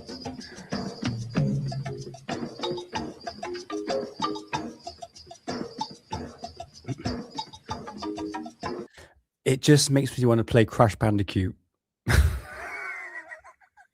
It does. The gun is clearly visible under this craft. These photographs show the Haunebu 2 experimental craft fitted underneath with tank guns developed for the Sherman, Panzer or Panther tanks. Although originally these craft were designed to carry electronic guns, they were later fitted with 7.5 centimeter tank cannons.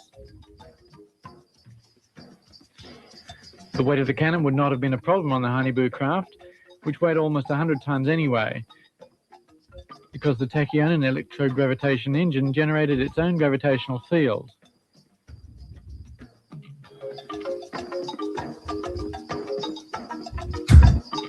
I'm sorry.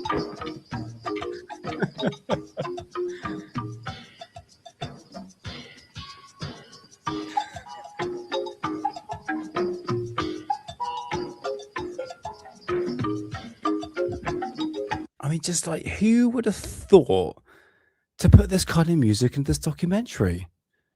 It's terrible. Okay, let's get to the real stuff. Here we go. Plans have been discovered for much larger craft. This Haunebu 4 had several guns. Yes.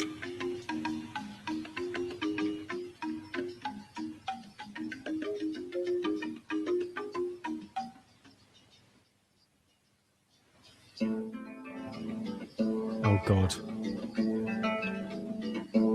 It's coming. There is also evidence of small, highly maneuverable craft. There were 17 Vril of 11.5 meters with a speed of 2,900 kilometers per hour with remote control gun. On this Vril 9 plan, we can see the cockpit of this one-man craft.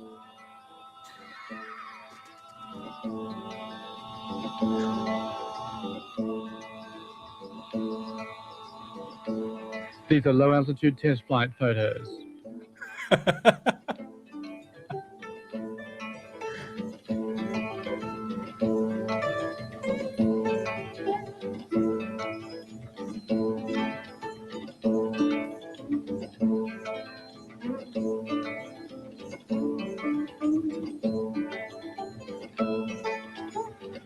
On this enlargement, we can see the pilot in the cockpit.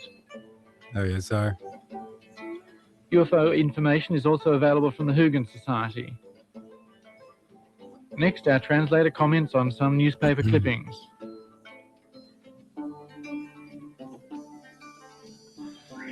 Here's an interesting press release. The first UFO flies in Prague. Huh.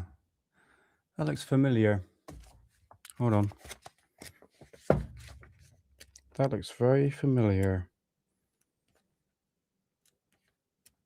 I saw this the other day. Hold on. I reckon I can pull this up.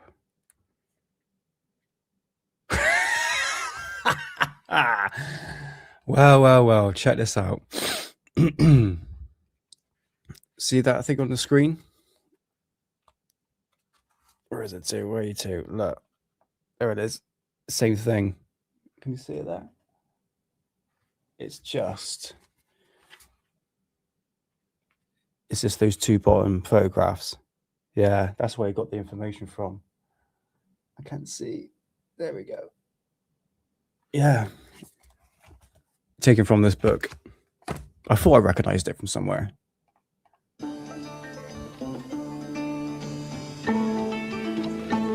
Flying saucers invented in Germany. We constructed flying saucers. The questions if planet Earth is under the control of the UFOs is an interesting one. Is there a danger from an invasion from space? Above the river Elbe. Okay, right. I think I've heard enough, guys. All right, okay. I think I need to do a follow-up on Haunebu because I don't think it's come like full circle. And I don't think these documentaries are actually helping because how bad the music is. Yeah, the flute solo didn't help, mate. It's not helping the credibility, I have to admit. Bear in mind, this is going to be a multi-part series on the Vril and Maria Ortic because it gets brought up again and again and again. And there's some more information I need to talk about. But today, what I've showed you is just the original publication for Vril and Haunebu flying saucers from 1992. Again, I'll put the link in the description for the original PDF file, but if you want the full breakdown, is on my Cosmic Twilight channel. All right. Sorry if things are a little bit tedious. I try to make it as much information I can give you as I can from the original source, and I hope I made that point across, so you can make it for what it's worth. But like I said, this is many more parts to come. You'd be surprised how much information I need to dig out on the subject, whether or not it's real or not, if it's real or not. It's the other thing. But I just like it. It's part of ufology, and it's part of that German flying saucers I've always found interesting, even though I'm very skeptical, which I have to be very based and very critical thinking on this matter. But again, I'm not ruling out the possibility that they could potentially, but looking for a new type of propulsion system, whether or not they actually achieved the Haunebu Vril flying saucers. But again, you are dealing with a lot of sci-fi narrative blended in with the occult side. When I say the sci-fi narrative, obviously Vril, the concept of Vril came from a sci-fi novel, but the occult side was a real thing. But what's happened is that Norbert Jorgen Rathoff and Ralph Ethel literally blended the two together and created the Vril society that we know today, and obviously Miria Ortish. So I hope things make a little bit sense, so you can get a clearer idea what make these flying saucers fly. I will eventually go into more detail, but I think I might upload that as a video and not really going live, because like I say, it gets a bit tedious. You know what I mean, man? You know what I mean? But there's one more video I want to bring up. The people that's been paying attention to my German flying saucers, this is lastly part 8 now that I've done. I'm going to show you a video of someone called William Tompkins, and there's a video I want to bring up later on in the series of German flying saucers, and it's to show you the amount of, I don't really want to do it, but I think it's worth bringing it up because there is a lot of misinformation, a lot of BS involved with this topic, and it starts to blend in the Palladians, the Nordic, and it's just like, whoa, like we need to go back to the original source. Which I've been doing here, which I've been showing you, and you understand the basic concept of Maria Orsic and the Vril Society, which I went into massive detail in the last episode, part 7. But I want you to listen to this, okay? Project Camelot. You know Project Camelot. You heard about Project Camelot. They interviewed Marie. Sorry, I'll just get this up ready.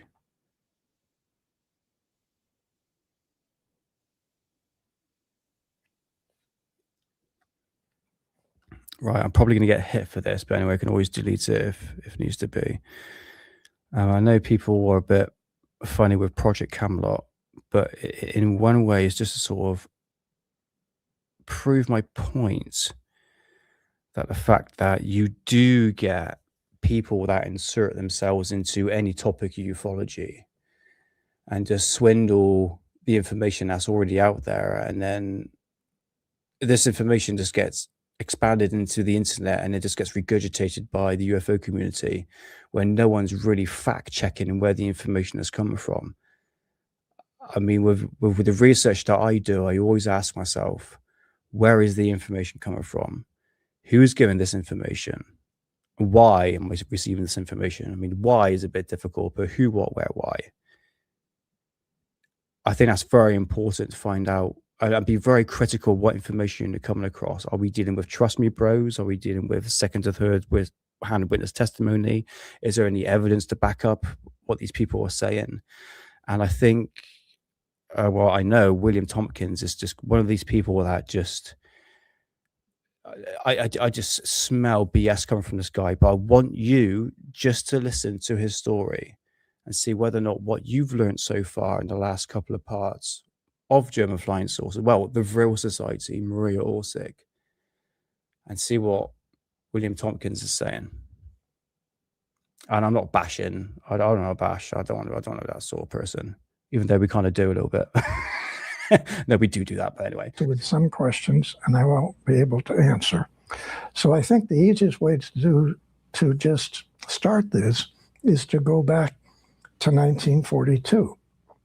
Actually, for whatever reason, I was selected by some people in the Navy, Naval Intelligence, to essentially be assigned a program to discuss the U.S. Navy secret space operators who have been operating in Germany, trying to understand the tremendously complicated agreement between the SS and the Draco reptilian group who were assisting Germany.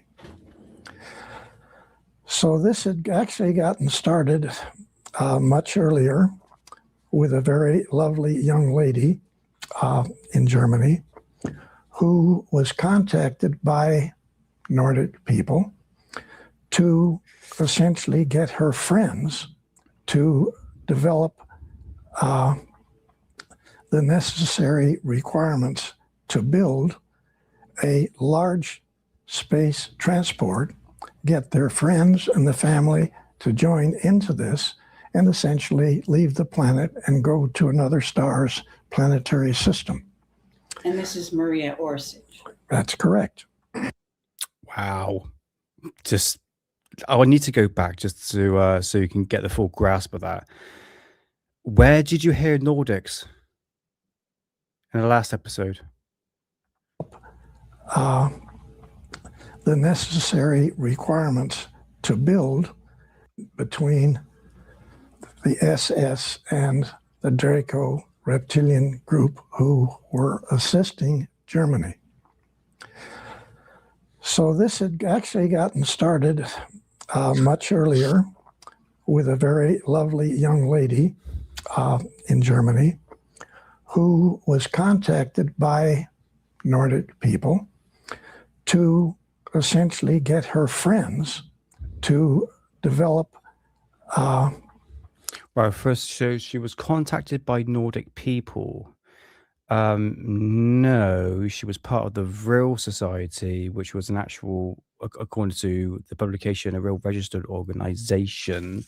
There was no mention of Nordics being communicated with Maria Orsic. That's just, I think, a lot of nonsense in that aspect. There's a lot of made up stuff. And also she had transmedic communications to the planet Aldebaran, which is a star system in the constellation of Taurus, which is 68 million light years away. Do you know what Aldebaran sounds like? Alderaan from Star Wars. Just realized that. The necessary requirements to build a large space transport, get their friends and the family to join into this, and essentially leave the planet and go to another star's planetary system. And this is Maria Orsic. That's correct. And so she actually was doing this from like the late 20s, 1930s. And it ended up in the studies that I got involved in with the information from the operatives in Navy operatives coming back from Germany into Admiral Ricobata's secret conference room at the top building, Naval Air Station San Diego. He's commander, Naval Air Station San Diego, but he has a hobby, okay? Well, in terms of them being transfixed by the Nordics, but they were transfixed by the Aryan race. I think they might have looked into the Nordics, but the communication with Nordics is not even mentioned in the publications. I'm going by what the original publication. I'm not going by what YouTube channels are saying. You know, people that have not done research. You know, I've gone through the original publications, and it doesn't mention anything about Nordics. So I really don't get where this concept has come from. It's just come out of like thin air, but again, it's just people making stuff up. But now that's all over the place now. Yeah. Do you know what? Everyone's saying there's a wig. I'm going, do you know what? Actually, kind of looking at it now, it kind of looks like a wig, doesn't it? And this hobby is roughly 28, 29 naval operatives who in 1942 and possibly early in 41 were continually going back to Germany and studying all over the different research organizations what it was that the agreement had actually been made with Hitler, the SS, and the Draco reptilian people. Okay, but if this is happening in 41 or 42, the war is not over. The war is still on. But this young lady that we're talking about had been contacted by Nordic people to help her get an organization together with a great deal of extraterrestrial assistance to design a propulsion system, design a vehicle large enough to carry 40, 50,000 people. Well, hold on a minute. Where's the mention of the Tula Society? Do you understand? Like, he's missing out so much information. It's just like she was contacted by Nordics and she had help with extraterrestrials. I'm like, she was born in Croatia, by the way, not in Vienna, actually in Croatia, which was part of Hungary at the time.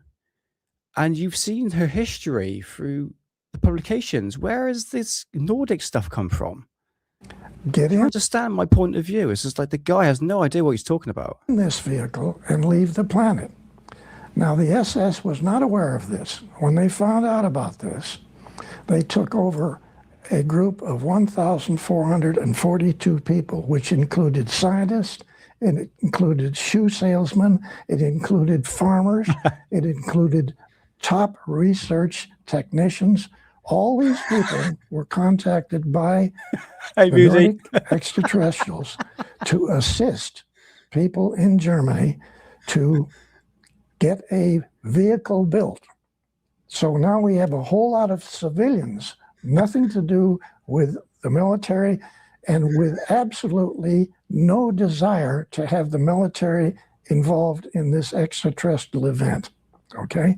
Real important. When the SS found out what they were doing, they took over everything that she had structured and organized, all 1,443 people. They had been hawking their farms. They had been getting everything they could possibly get in the way of money to design and build massive size spacecraft transports. That's not what the SS wanted.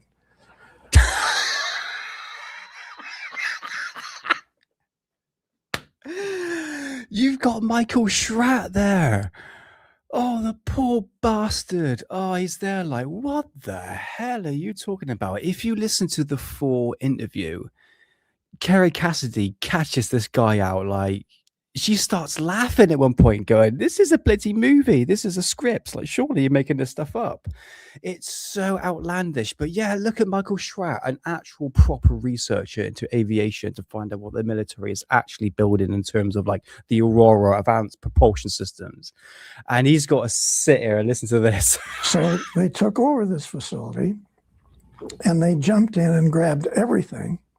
After only 2 months, Hitler made the decision, let her and her organization go ahead with what they're doing. We're going to be working with the Draco reptilian group.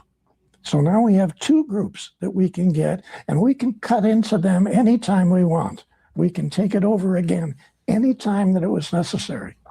So actually, they allowed the second time for this group to design and build these spacecraft transports, with which many of them later on, even after, during the war and after the war, to leave the planet. Some of them went out and came back. They actually had large facilities that they utilized as in underground facilities in Antarctica. The Draco reptilian people had two enormous caverns. And I don't want to get off into that subject now. We can talk about it later. But there are caverns all over this planet which different extraterrestrial civilizations have been using, okay, for thousands of years. Now, back to the SS. What the operatives found was an unbelievable series of situations that literally, when they gave their briefings to Admiral Ricobata, we also have one at least of three other Navy captains in his office at the time of this briefing to sort of set the stage for this. All right. Okay, can I get the year that they did the briefing with Ricobata? 1942. Still during the war. Still during the war. Incredible. Okay. Yes. Yeah. Now, Admiral Ricobata, well, there was a large table. The operative sat on the other side of the table. Admiral Ricobata sat here, I sat next to him, and one of the three Navy captains sat next to me. The typist sat at the end of the table. That's the only people that were in there. We always had the same people. Essentially, all of these meetings, all of these disclosure meetings took place at night. The Admiral's aide would wake me up, sleeping in my barracks. He tapped me on the shoulder, and all he said was, "He's here."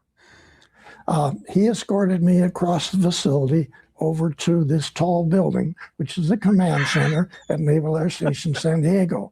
There's a small office near the top of this. That's where these disclosure.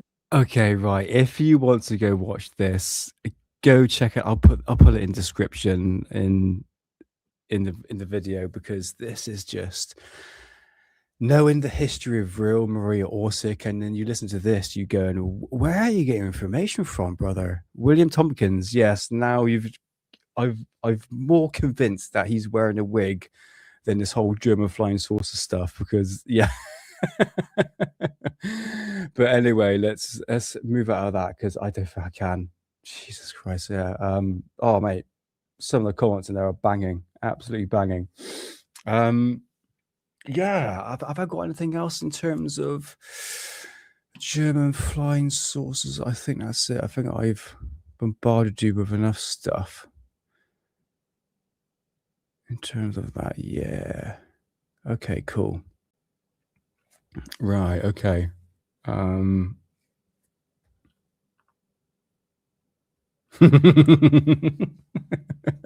His sweaty forehead. Oh dear. Oh dear.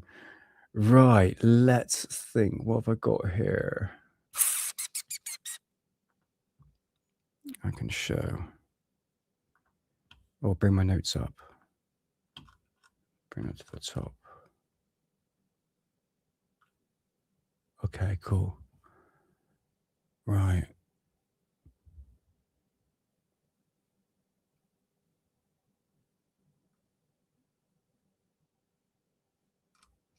Okay, right. Tell you what, I just got a couple of things on X.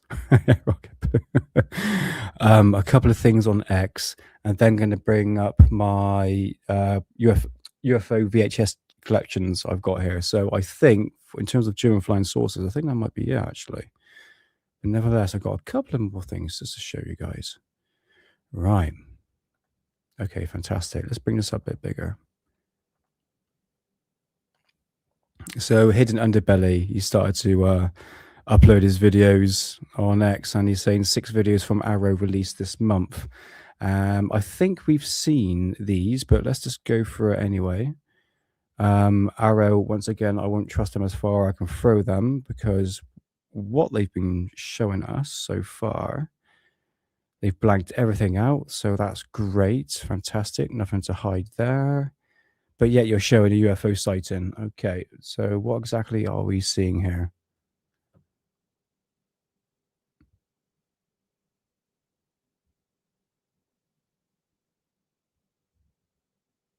It looks like my Samsung camera, doesn't it? So we just got a big ball of light. Great. I could capture the same footage on my camera phone. Actually, I've been doing that before I went live. I was actually doing a bit of sky watching, and I'm literally capturing the same thing. Is there any audio? No, there's no audio. This is so typical Arrow. You know, when you look at it in terms of this footage, it's not sufficient enough. It's not like, wow, look at that. What the hell could that be? A bit like the Hellfire rocket. Everyone was speculating what that could be, but this is like, oh, just put that out there just to keep the people talking.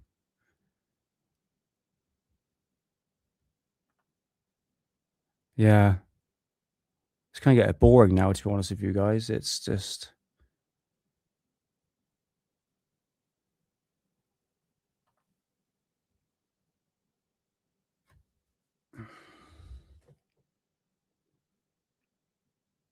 Let's have a look.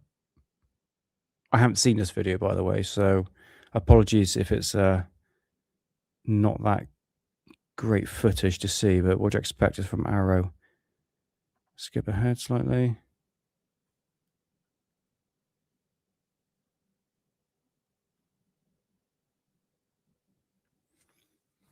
This is terrible footage. I mean, what is the point of releasing this? Like, in context, what am I seeing here? Was that thing there?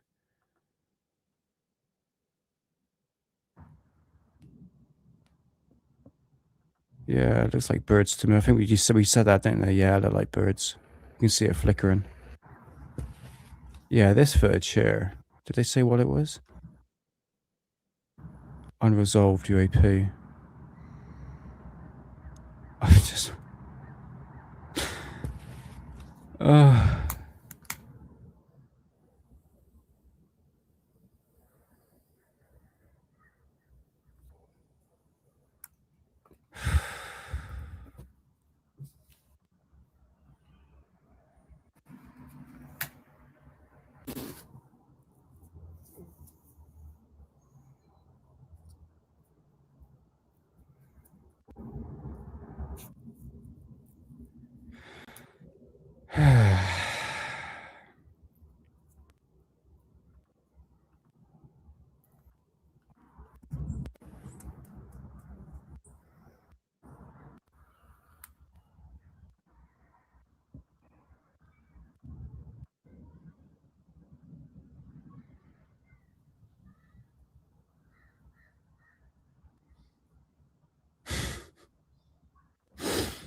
What am I supposed to see?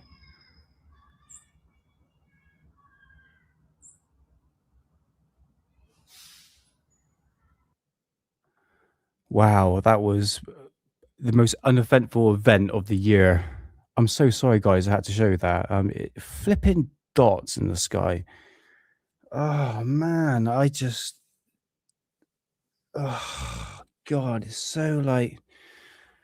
It's so boring, man. I mean, my UFO magazine reviews is more entertaining now. I'm showing photographs are way better than this.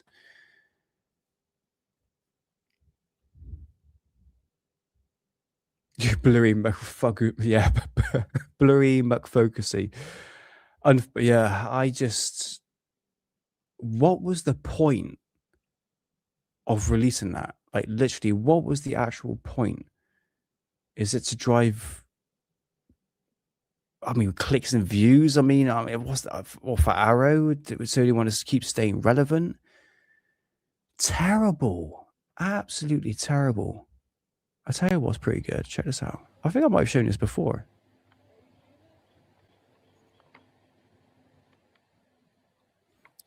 Yeah, I've shown this before, but check this out anyway. You see an aircraft. You see it coming up in a minute. There it is. Check this out. This is real.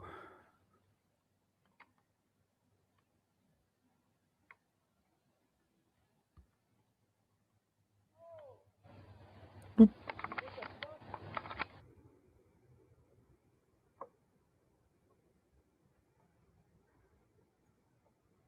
Now, if Arrow uploaded this, both, yeah, obviously it's fake. That was actually in 2007 or 8, believe it or not. So yeah, you can hear, what the fuck? An aircraft being abducted. Don't say the name, for God's sake. Don't say his name. But yeah, there we go. That is a bit of a fun old video, isn't it? But again, we're dealing with like a speck of dot. What he most probably did is actually film the aircraft and just CGI'd this flying saucer or object. But I have to admit that, oh, what the fuck, sounded pretty decent. Oh yeah, by the way, I'm going to be honest with you. I kind of find her quite attractive. It's weird, isn't it? That's a weird thing to say, isn't it? What's her name? Not exactly the flattering. There you go. That's better. What's her name? The Prime Minister of Italy. Yeah. I don't know why I showed you that. No idea. Yeah, check this out. This is like this face that appears in the storm. It's probably pareidolia. Watch this.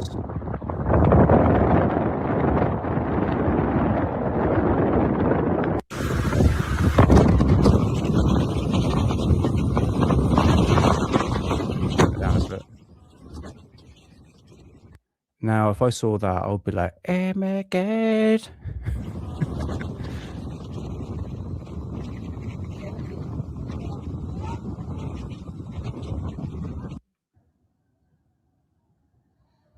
Go back again.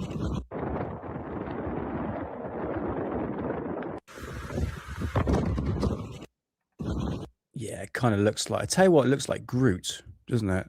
Could you remember Groot from... Yeah, that's it. I was thinking the same thing. Oh, what was it called? Guardians of the Galaxy. That was it. Yeah. Fragile Rock. Yeah, a bit of pareidolia, but it does look like a demon's face. I thought that was pretty sweet, but at the same time, pretty scary. Spielberg's movie coming out, could not care less.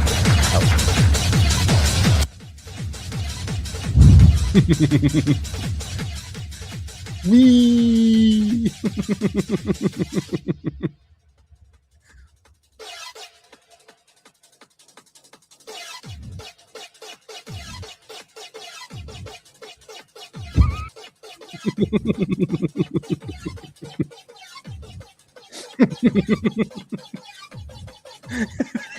Look at that one go.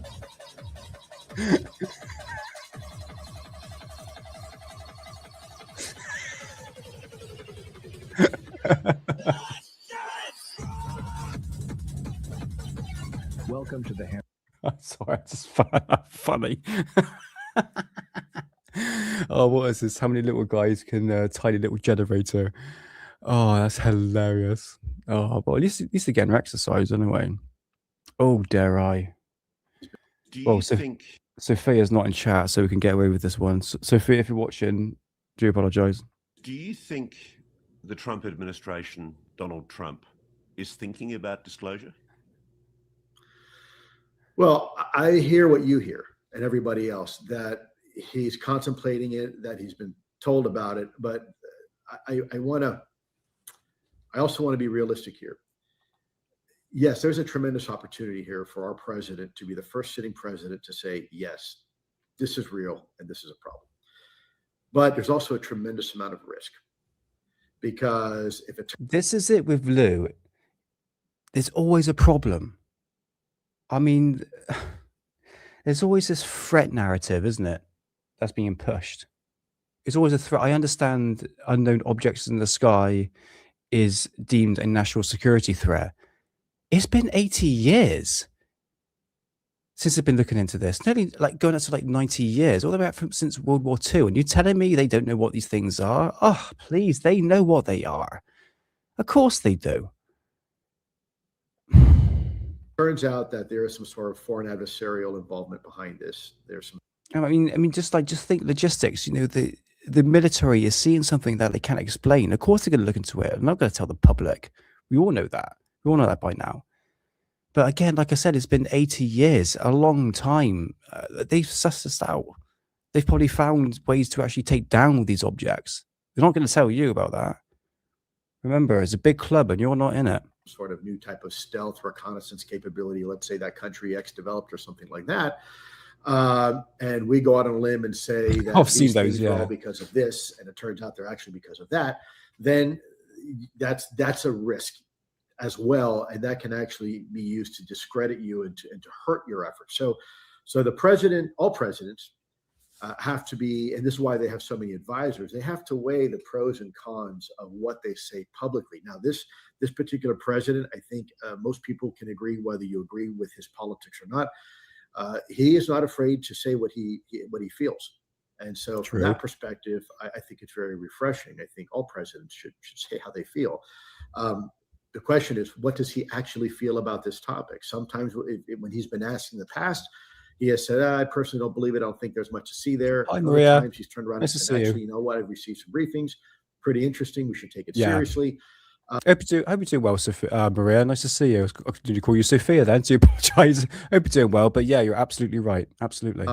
But again, that's a question you would need to ask to the president himself. I certainly would not want to be in any type of position to presume what our president, Donald Trump, knows about this topic. In all honesty, I think at this point, it's still early stages, yeah, in terms of it's obviously it's coming up to nearly a year since the new administration. But at the same time, I think a lot of people had their hopes up in believing that maybe Donald Trump might be the disclosure president. Look at the Epstein files. We're going to release the Epstein files. The Epstein files are on my desk. Oh, no, absolutely no, they're not. There's actually a Democrat psyop. Oh, but now we're going to release the Epstein files. It's like make your mind up, literally. And it's stuff like that makes me go a bit disheartened to say, well, are we going to get the truth or not? I think there's too much hope in Donald Trump, regardless if you think of his politics are correct or not. You're not here to debate that. It's the fact that I just don't trust any politicians or any government to give us anything truth related until I see those Epstein documents. Dare I say more? I know there's been signed off for all of them to be released, but again, like I said, it's all going to be redacted. It's all going to be redacted. Trust me, they're going to cover their ass on this one. So if we can't get the truth about Epstein, and trust me when I say this, it's all going to get redacted. You ain't going to know shit about the celebrities, the politicians, the higher ups who are involved. It's big, guys. Like I said, it's a big club, and you're not in it. Thank God. But it's, I think it's such a deep rabbit hole, and they do not want that exposed. So they're going to cover that up. If they're going to tell us about alien technology, then I'll be like, why? What is the like, literally, I've always asked myself this: what is the point for disclosure? What does it do for humanity? Like, literally, what is the purpose for disclosure? I just really just don't see it. You know, I think people are just jumping on the bandwagon because it's a very, I say, American way. Is our God-given truth. You know, we need to stop all these lies and tell us what's actually going on, which are quite rightly so. But at the same time, are we going to get the truth about this stuff? And when I first started Alien Addict, there was a phrase coined by Jeremy Corbell when he got caught out on Joe Rogan showing the fake footage. It was with the triangle footage, which actually turned out to be the out of focus lens thing, and it was something to do with the camera itself, and it turned out to be what he thought was a TR3B or triangular craft. It just turned out to be like a outskirts of the lens. And then he got caught out on that, and he says, yeah, I may have got caught out on that, but at least we're actually talking about that. At least we're talking about the topic. That's what he said. I think that's what Jeremy Corbell said. Well, at least we're talking about the topic. And I've always said, yeah, but is the topic necessarily going in the right direction? Is the discussion on UFOs necessarily going in the right direction, or are we being pushed in a different direction to steer the conversation somewhere else? So we're not really looking at the truth at all. I mean, the truth's over here, but you need to be looking over here with my right hand. And I think this is where we are at the moment. And it's people like Lula Zondo who just, it keeps ufology on their toes. Of course, you get their fan club that come in, but I'm very skeptical that we're going to get any truth about anything. Disclosure at this point is a redundant word. It's redundant now. It's been, I mean, since Age of Disclosure, I mean, that's just like a dead entity now. You know, it's not going to happen, guys. Like I said, I've been in this field a long period of time. I know there's a big like ramp up for something. Well, I could have said that back in 2008 and 9 to the end of the world that was going to happen in 2012. Not even like the fake alien invasion. Things get brought up over and over again in terms of these topics. But disclosure, it's not going to happen. And I don't think we're going to see it in our lifetime, unfortunately. I might be wrong. He is a businessman. Donald Trump is a businessman, okay? There are some perks to that, for sure, but there are disadvantages as well. Again, we're not going to get into the nitty and gritty of that. But I don't. Ross Coulter did an interview with Lula Zondo right here, but I don't want to delve too much in. But what I do like to delve a little bit is Takeshi's Castle. For their all-you-can-eat Sundays, only one flavor. And there he goes. Nice move there. Oh, trying to get into the safety slit. He does. He makes it. Comes back out, squares his shoulders, and decides to turn and run. Interesting strategy. Oh, man, he's sandwiched. And that's our MXE Impact replay. Let's take a look. As a whore wrangler, he's used to chasing tail, just not used to having something chase his. Ow. Coughed up something. Indeed he did. And here's Corky Grant. He's a structural engineer for dental dams and root canals. I hear he's also pretty good with bridge work. He's pretty good with those safety slits. Look at that kid. He dodges the first boulder. The scamper's right up there. Let me go. Oh, passes too. And it looks like one of those 2-ton boulders shaved off a portion of his head. He scrambbles out of the judo, and he is boulder down. God. Oh no, I want to find a video. I like the best fails.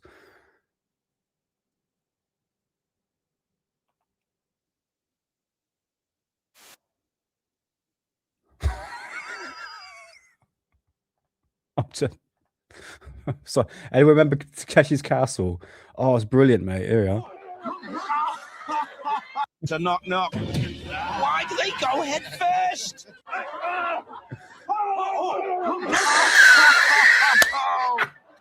The less said, the better. See if he can salvage some dignity now. Maybe he can. Oh, what? He pulled that one out of the bag. I was going to say you wouldn't want to be a jockey, but I just worked out that they're not real. Doing well over the fences. Oh, he's fallen that hurdle. Number 6 making headway. Oh, it's a bit like one of those games at the fair. Oh, 6 has fallen at the first hurdle right onto his face. They'll be turning him into glue tomorrow. 6 goes again. Has that horse been drinking? Hey, Charles, yeah, that's him. All 3 or 4 lengths. That horse is going to be dog food by tomorrow. Horse and Cartier. Shocking. He'll live to fight another day, though. Oh, what happened there? Talk about taking liberties. Oh, right in the shins of America's first lady. How's it going, Carlos? How's it going, man? Nice to see you. Welcome.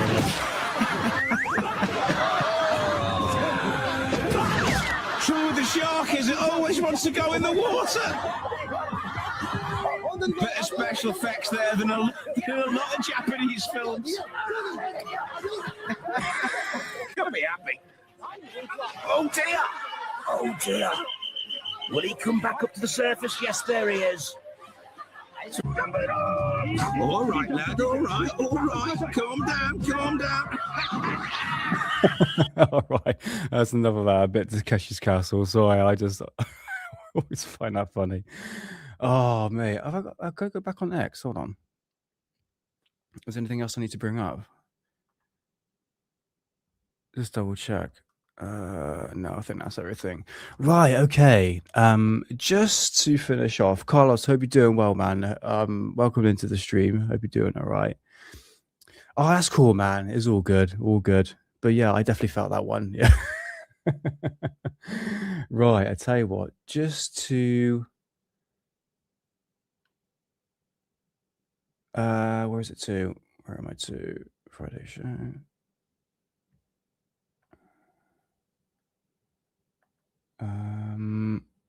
Right. Do that. Put you there. Stick you in there.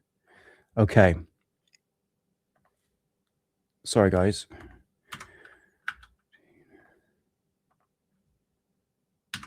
$16. Okay. Okay, right. What I've got here.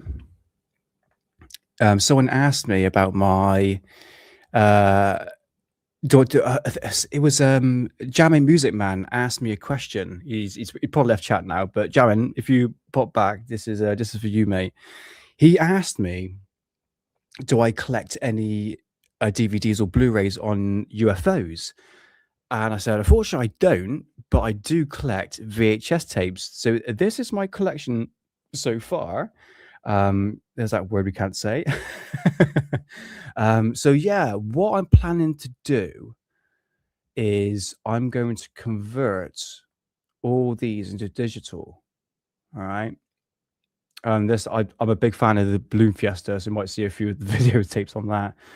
But some of these you can find on the internet, and some of them you can. For instance, you got Stephen Greer in Leeds right there. A few of these you can find online itself. That's UFO Secrets of the Third Reich that I showed you earlier. Those I want to upload to Alien Addict. So what I'm planning to do is only a very small collection. But what I want to do is actually convert everything into digital and then upload it to Alien Addicts. So the only thing I need to do is buy VHS tape so I can actually link up to my digital. I've got actually like a digital converter. Cost me 200 quid. Yeah, I know, right? But we've got a lot of like family like videotapes that I need to convert, you know what I mean? So I thought I could just do that with these as well, but I just need a good VHS tape to do it. So yeah, within time, I will upload my UFO collection. I'm still actually collecting it. Here is a very rare German flying saucer documentary right here. But just to finish off today's episode, because my missus is not feeling right, I can see she probably wants a bit of attention, which I'm going to do that. Do you know what? Everyone's flipping ill at the moment. Like literally everyone is getting ill. But anyway, I was on eBay yesterday, and like I always do, I always look for like UFO magazines and stuff like that. Anything I can actually want to buy. Going back about last month, Vladimir Tinsinski book came up, Foo Fighters of the Fifth Kind or something like that, and I bloody missed out on it, and I kicked myself. I was like, I can't believe I missed out. It was Vladimir Tinsinski's book, and it's one of a kind, and unfortunately someone bought it, and I was mad. I was so mad at myself because I wasn't really paying attention, especially when it comes to eBay. So this popped up, and I was like, this is from America. I think this might be online anyway, but nevertheless, Nazi UFOs and the Illuminati conspiracies told by Vladimir Tinsinski. Again, we need to do a follow-up on Vladimir Tinsinski because he has gone off the face of the earth. Vladimir Tinsinski is basically me, but back during the early 90s, talking about flying saucers, with German flying saucers. You had 7 people basically liked it, so they had their eye on it. And I thought, you know what, sod these 7 people, I'm going to buy it. And I bought it yesterday. So yeah, I have coming through within the next couple of weeks, probably sometime after Christmas, Vladimir Tinsinski's VHS tape. It's very rare, extremely rare to find anything Vlad related. Like I said, he's gone from the face of the earth. I'm sort of like looking back into it a little bit more. Might do it on the next episode or something like that. But yeah, I managed to buy it. So I thought, you know what? I'm not going to miss out on that one. So yeah, there we go. But yeah, VHS tapes, I know they don't last. But as long as I've got a VHS tape, I can actually convert it to digital. I think it'd be okay. So, I mean, as long as you store your VHS tapes in a good cassette cover, I should say, and somewhere that's a bit dark, I think you might be all right. But, you know, tapes don't really last forever. This is the only thing. So, and this sort of retro stuff is getting back in fashion, you know. Vinyls are coming back in fashion. I think VHS tapes are coming thereof, I think. Yeah, because green tea in America, right? You got the thrift stores and stuff like that. Actually, I do watch a few YouTube channels actually go through thrift stores and find some pretty like neat stuff. You know, it looks like trash, but when you look into it, it's like, you know what? I would probably buy that. You know, like small little items and stuff like that. Yeah, we don't really have thrift stores here. We've got cash converters. I guess a bit like a thrift store or like charity shops. Yeah, you've got a lot of charity shops there. You might find like some. Oh, I tell you what.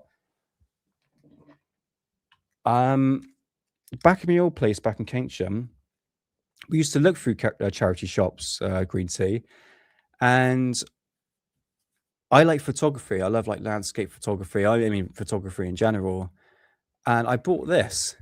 This is a 1950s old style camera, and it's a film camera. I don't know if it works or not, but yeah, it's a proper old style. So I bought some film. I'm going to take some photographs and get it developed and just sort of experiment a little bit. So I thought it was pretty cool, isn't it? Even like the old VHS videotapes, you know, they can get like the big boxy ones. It's just got that certain look to it, that sort of retro look. I mean, retro is like it plays with nostalgia, doesn't it, really, when you look at it?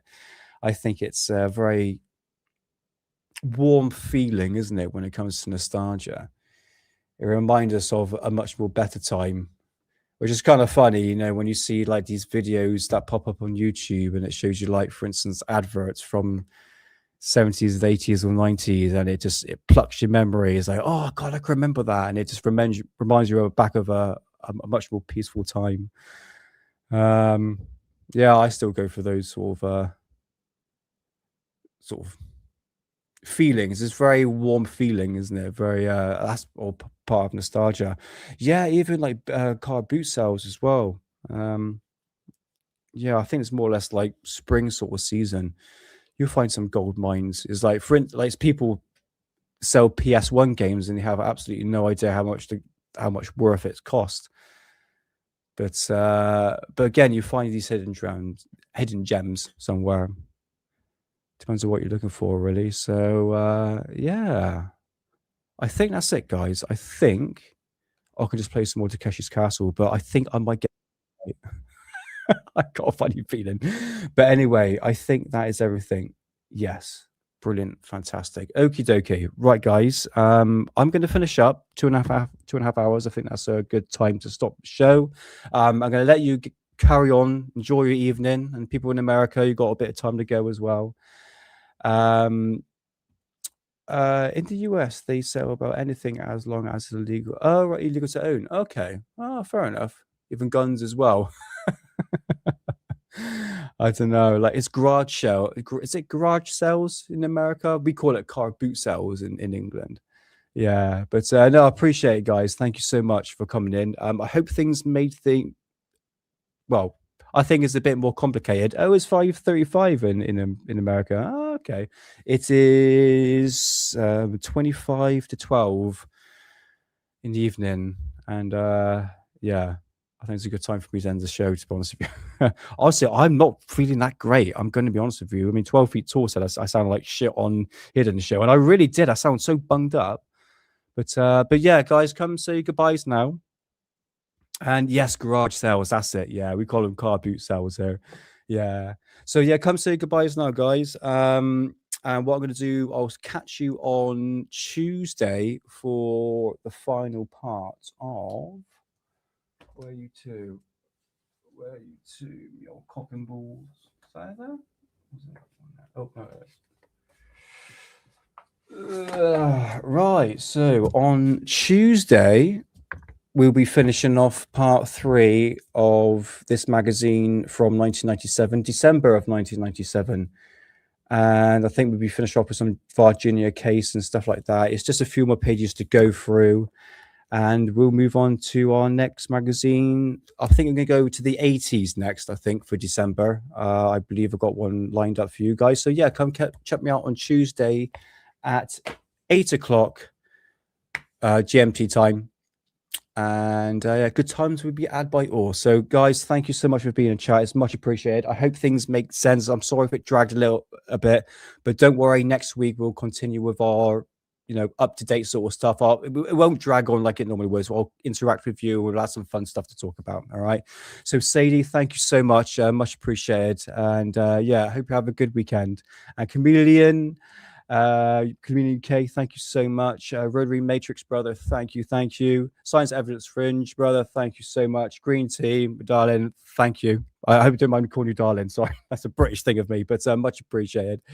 Paul Robertson's brother, thank you. Carlos, my main man, Rocket Man himself, Bob Lazar, much appreciated. Oh, Bob, sorry, I just realized you said it. Reply back to the messages. I'll do that tomorrow. I just noticed it when I clocked onto my Cosmic Twilight. I was like, oh shit, I need to reply back to you. But otherwise, yes, go ahead. But I'll send you a voicemail tomorrow. All right. But no, thanks for the heads up, man. Oh, Mods Mayhem, much appreciated. John Strokes, thank you, brother. Thank you. Yes, the main thing is to have a laugh. That's what we like to do on here on Alien Planet. And so we need to have a bit of humor. This is what I like to, because some UFO channels don't do that. Don't have the humor side. Want to have a laugh here, Need to stop taking ufology so seriously. Not right, sheep up, Bob. But yeah, much appreciated, guys. So if you'd like what you see, please like and subscribe. Be much appreciated. Spread the word as much as you can. And I'll catch you on Tuesday at 8 o'clock for another rundown on UFO magazine. So remember, until next time, they're watching you, watching us, watching them. I'll see you soon.